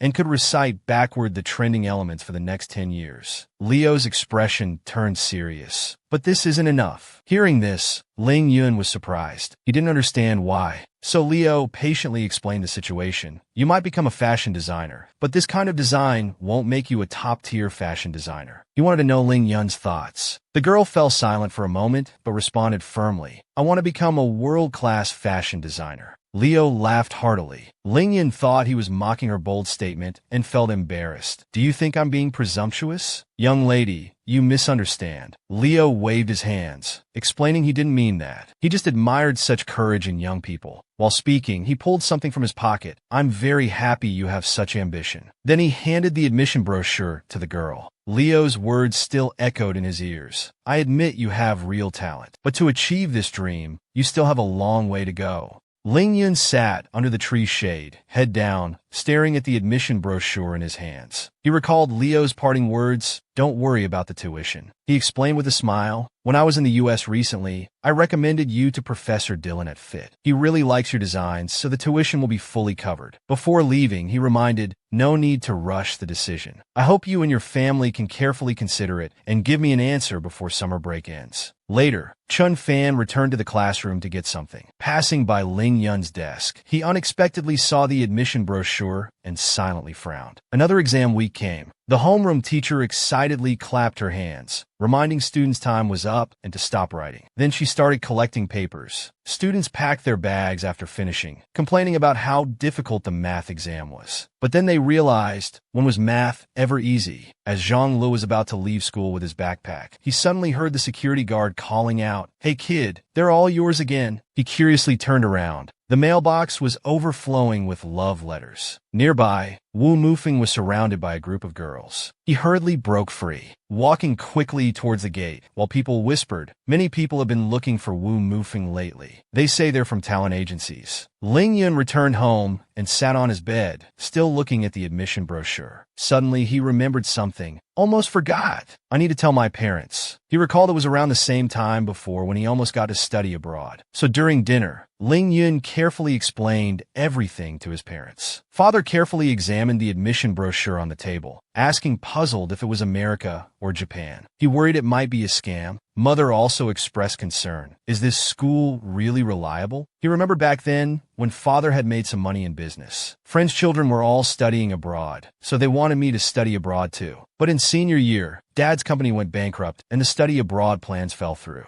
A few days later at lunch, Mom surprisingly prepared many dishes. The table was full of delicious food, with enticing aromas that made one's mouth water. The smell was so tempting that Ling Yun was almost drooling. His eyes lit up as he asked, "Is Dad coming home today? You've made so many delicious dishes." Mom came over with bowls and chopsticks, looking at him amusingly. "Your dad won't be back for a few days." Ling Yun was confused and wondered if guests were coming. But surprisingly, that wasn't it. Mom explained helplessly, "It's just us two. We're celebrating your academic achievement." Ling Yun was quite surprised. "Are we being this extravagant?" Seeing his confusion, she asked, "Did you earn it with your own ability?" Hearing this, Ling Yun immediately raised his fist and affirmed, "Of course." Halfway through dinner, Ling Yun suddenly remembered, "Didn't Dad say before he left that if I did well, he'd take me to see the monkeys at Manhwa?" Seeing Mom couldn't quite remember, Ling Yun hurriedly made a phone call, only to receive bad news. Dad had urgent matters and couldn't go to Manhwa.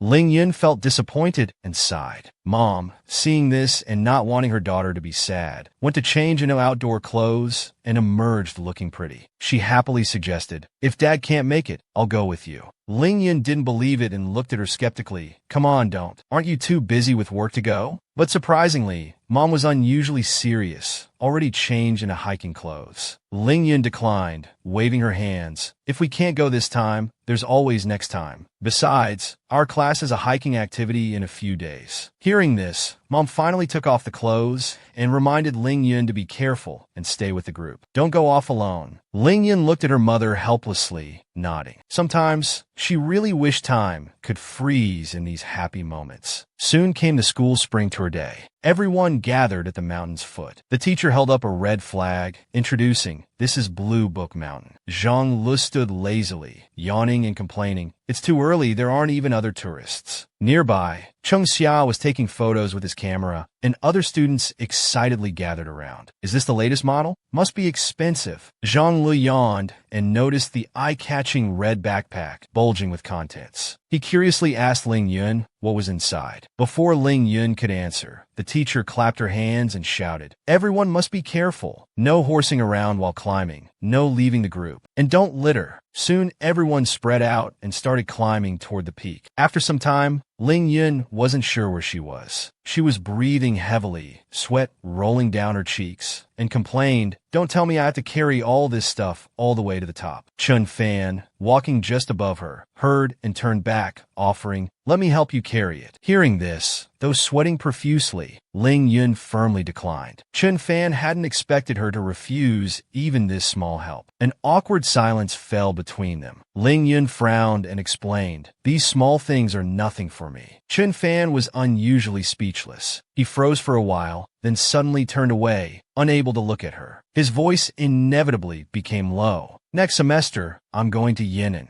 Ling Yun hadn't expected this news. She froze, frowning, looking at him sadly. Chun Fan scratched his head, somewhat embarrassed, saying, "There's a famous training school there. I want to do some intensive study before the exams." Ling Yun couldn't understand. Chun Fan's studies were already great, so what was this about? In senior year, hadn't he always studied here? Wasn't that how he had noticed her? Why was it different this time? What had she changed? She stared at Chun Fan's distant figure, lost in thought. Chun Fan suddenly turned back, smiling at her. I don't think it's enough. I'm still far behind. Ling Yun began to understand. He wanted to catch up to her. Ling Yun thought he was such a fool. Why would he think that way? But Chun Fan turned back expectantly and asked, You should understand me, right? Hearing this, Ling Yun got fired up. Understand what? You stopped to wait for me. Just to tell me all this? If it's about the band thing before, I can explain. But before she could finish, Chun Fan gently but firmly interrupted. With rare seriousness, he said, This is something I've thought through carefully. I need to take responsibility for my own life. Ling Yun was speechless, staring blankly at Chun Fan's retreating figure. She couldn't help but clench her fists. She had never considered what would happen if Chun Fan's destiny really changed. Would she still have a place in his world? Would they gradually lose touch? As Ling Yun fell into deep thought, it suddenly started raining. Ling Yun had to stop and look around, only to realize with dismay that there was no one ahead. She hadn't realized she'd been walking so slowly. Since she was already separated from the group, she didn't want to get soaked. Just then, she remembered the umbrella her mother had packed in her backpack's side pocket. While reaching for the umbrella, she dropped it. As she tried to pick it up, she slipped on the rain-slicked mountain path and began sliding down the slope. She only had time for one scream, closing her eyes in fear. But at that critical moment, someone suddenly appeared and grabbed her wrist tightly. It was Wu Mufeng. He held on to Ling Yun firmly, preventing her fall. Scared and breaking out in cold sweat, he spoke harshly. Are you trying to get yourself killed? Then he carefully pulled her up. Ling Yun knew she had been reckless. She laughed sheepishly and changed the subject. What a coincidence. The rain continued falling. Wu Mufeng ignored her comment and held the umbrella over her head. Neither spoke for a moment. As awkwardness filled the air, Wu Mufeng broke the ice, turning to look at Ling Yun, tentatively asking, Should I carry you if it's too difficult? Hearing this, Ling Yun bravely limped forward, saying, Don't joke around. Wu Mufeng stood behind her, watching her struggle up the steps with a limp. Sure enough, the next moment, Ling Yun's shoe slipped and she began falling backward. Wu Mufeng was already prepared. He quickly caught her in his arms. Speaking seriously, he scolded, Are you going to keep being stubborn? Then he looked down at her ankle. Ling Yun still joked, Maybe falling would make me time travel. Wu Mufeng retorted, You've watched too many TV shows. Your ankle is swollen. But Ling Yun still asked, What if time travel was really possible? Wu Mufeng calmly replied, That would be scary. Seeing Ling Yun's confusion, he supported her arm and explained, Because if that happened, you would disappear from this time. Ling Yun suddenly realized, I wonder if I still exist in 2017. But now she didn't want to stay at the mountain base. At the tourist service center, the medical staff bandaged Ling Yun's ankle, reassuring her, It's just a sprain. It'll heal in a few days. Seeing they hadn't left, the staff kindly asked, Are you heading back? If you're taking the shuttle bus, it comes once every hour. Ling Yun thanked the staff, but declined. This is a group activity. We'll wait for the others here to avoid worrying them. Mu Yunfeng teased her. You're in this state and still thinking about the group dinner? Ling Yun angrily shouted. That's not it. She couldn't help but recall what had just happened and Chun Fan's serious words. Ling Yun worriedly covered her mouth, her brow furrowed with concern. Seeing them still sitting there, the staff member smiled warmly and said with good service attitude, I'll let you know when the next shuttle arrives. Just as those words were spoken, the service center's phone suddenly rang. The staff member ran to the front desk and quickly answered. This is the Scenic Area Service Center. Both of them looked out the window at the cars from Yulin Middle School and Linyu Middle School. Ling Yun's thoughts began to drift. Despite the rain on the mountain, it was only cloudy here. In the small pavilion on Lanshu Mountain, all the students gathered there, separated from their teacher, chattering complaints. Will this rain ever stop? Chun Xiaozhou was getting irritated. He had just made a phone call, saying they were taking shelter in the pavilion ahead. The weather forecast didn't mention rain.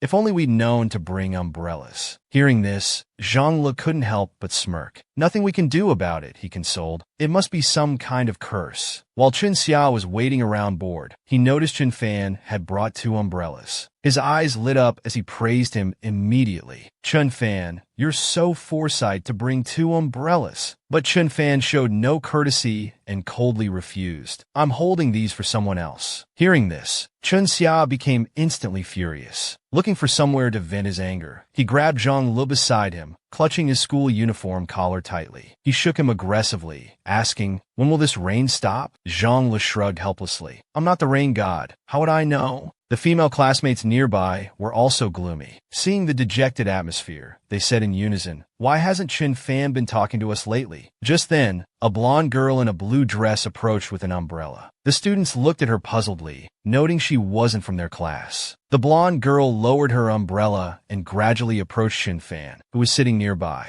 He looked up blankly, staring at the girl in confusion. He noticed her bright blonde hair and gentle, peaceful face. She asked in a soft voice, "You're Chen Fan, right?" Yesterday morning, a family of 3 was happily eating breakfast. The father excitedly told Ling Yun, "Housing prices aren't too high now, but they've increased quite a bit from last month." Ling Yun nodded confidently, knowing all this clearly. Her father smiled and asked, "Are you some kind of economics expert?" Hearing this, Ling Yun shook her head in confusion. She didn't know any economists, but thought to herself, "It's because I came from 10 years in the future." Her father, munching on toast, mumbled, "Those 2 stocks you mentioned earlier suddenly rose too. I think studying economics would be promising for you."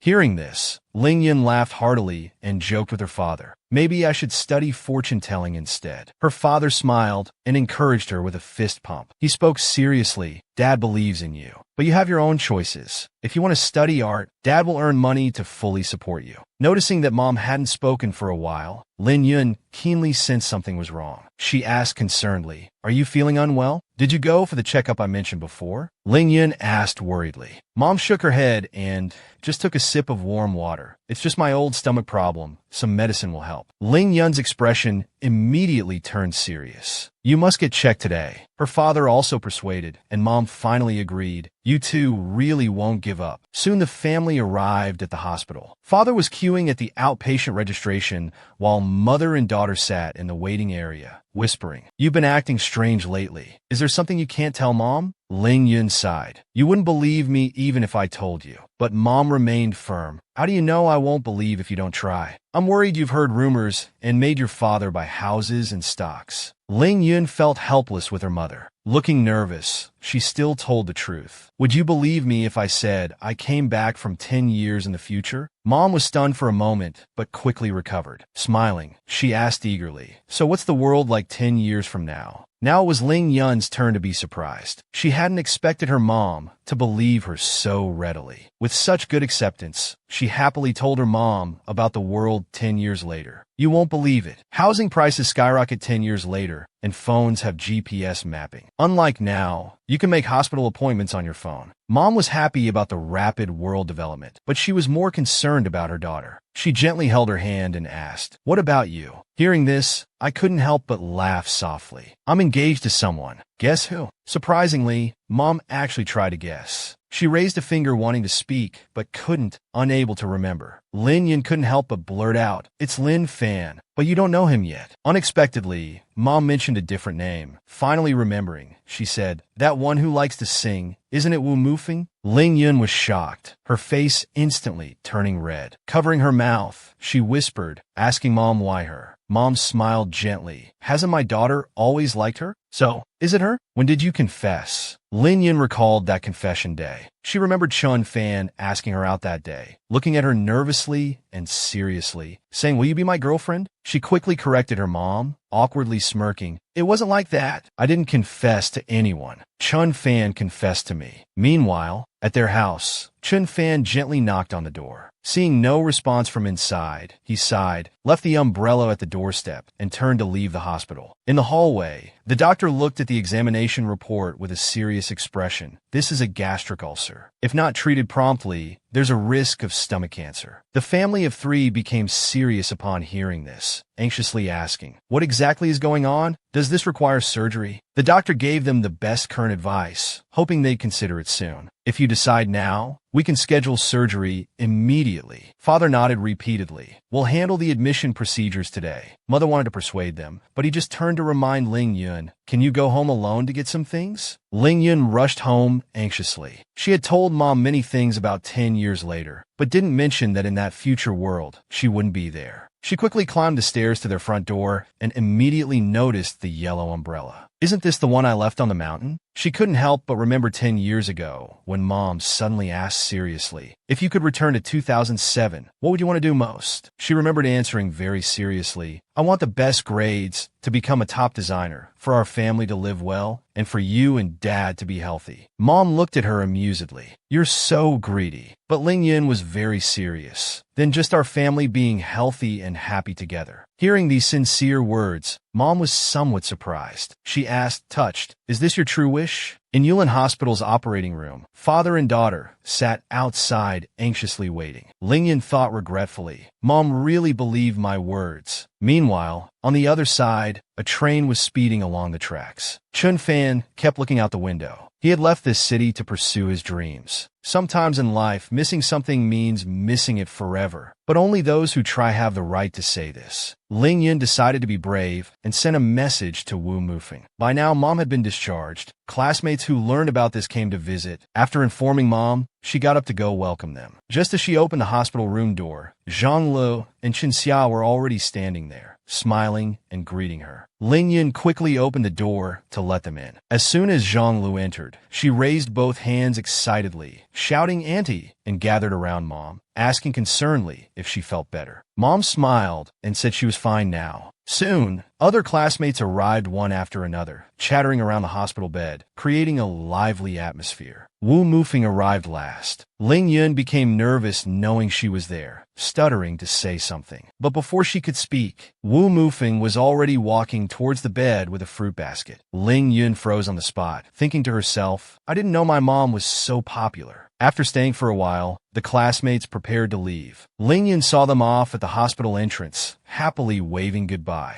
When she turned around, she saw Wu Mufeng standing right in front of her. Her heart was racing like a deer running wild, completely losing its rhythm. Finally, she made up her mind. She suddenly reached out and firmly grabbed Wu Mufeng's wrist. He turned around puzzled but didn't pull away, wondering what Ling Yun was doing. Taking a deep breath and gathering courage, she slowly expressed her feelings. Ever since I first saw you in freshman year, I thought you were strange. You barely spoke, yet you were always the center of attention. I wanted to talk to you 1,000 times, but always feared being ignored or rejected. So I'm a bit nervous now. You might not believe this, but I'm from 2017. Though I look 17, my mind is 27 years old. Looking up at Wu Mufeng seriously, she continued, because I just realized that even at 27, I still haven't become brave. But anyway, I need to confirm something first. Can I like you? The classmates turned around in surprise. Hearing this confession, Wu Mufeng was stunned for a moment, then smiled gently. Just as he was about to speak, he seemed to freeze. Or rather, the entire world seemed to freeze. Like a giant projector, the story ended here. Someone asked if they should continue watching. In a laboratory, a young girl removed her virtual glasses. Everything above had been paused. The girl said softly, no need to watch further. She was Ling Yun's granddaughter, Wu Lingyu. After watching her grandmother's life, she curiously asked the lab staff, is this the Soul Simulator? The staff explained kindly. More precisely, it's a new product combining the Soul Simulator and Universal Simulator. Wu Lingyu was stunned. Looking at the screen above,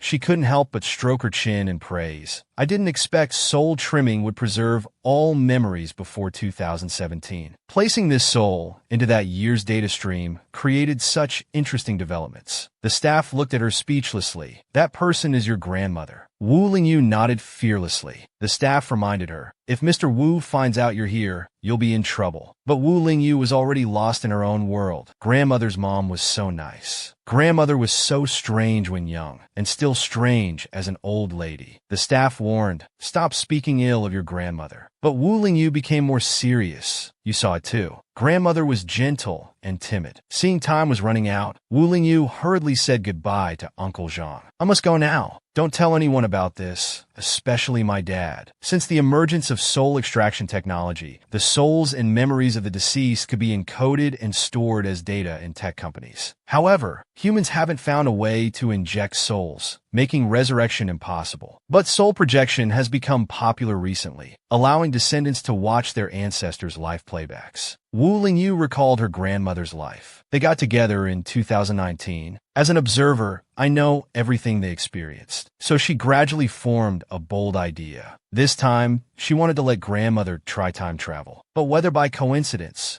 Or perhaps it was the legendary wheels of fate slowly turning. The confession that should have happened in 2019 unexpectedly came more than a decade early. As soon as Wu Lingyu returned home, his father angrily shouted at him, "Why weren't you in class? Where did you go?" Wu Lingyu guiltily turned his head away. After a moment of silence, an idea formed in his mind. Standing straight, he confidently replied, "There was a Go competition today. That's why I'm late." His father was furious. He had given him a chance to admit his mistake, yet he still dared to lie. This man was Ling Yun's son, Wu Bowen. He pointed to a letter above. "Then tell me what this is." Wu Lingyu's jaw dropped in shock. His sister Wu Lingyue curiously moved closer. She excitedly patted her mom beside her, shouting, "It's a love letter." Wu Lingyu was utterly embarrassed, demanding, "How could you look through my things?" Mom couldn't bear watching anymore and gently reminded him, "Check your sending records carefully." Wu Lingyu checked his phone and realized he had sent it to his dad. Filled with regret, he immediately knelt down. "Father, please forgive me. Just don't read it out loud." Wu Bowen snorted coldly. "Dear Zhua Anming, this is my first time writing to you. I don't know what to say." Wu Bowen commented while reading. "Doesn't know what to say, yet wrote over 50 pages. Wu Lingyu painfully covered his face, shaking his head in mortification. "If you continue, your daughter will die right here." His father ignored him. He reached out trying to stop his dad from reading further. Is this public execution? He was so embarrassed his toes could dig out a 4-bedroom apartment. "Grandma, I used to be spoiled too, saying I wanted to go back to childhood. When I learned time couldn't be reversed, I cried several times. But now, people can simulate and relive life countless times through simulation. However, I don't want that anymore. I think once in a lifetime is just right. Cherish the present and enjoy life."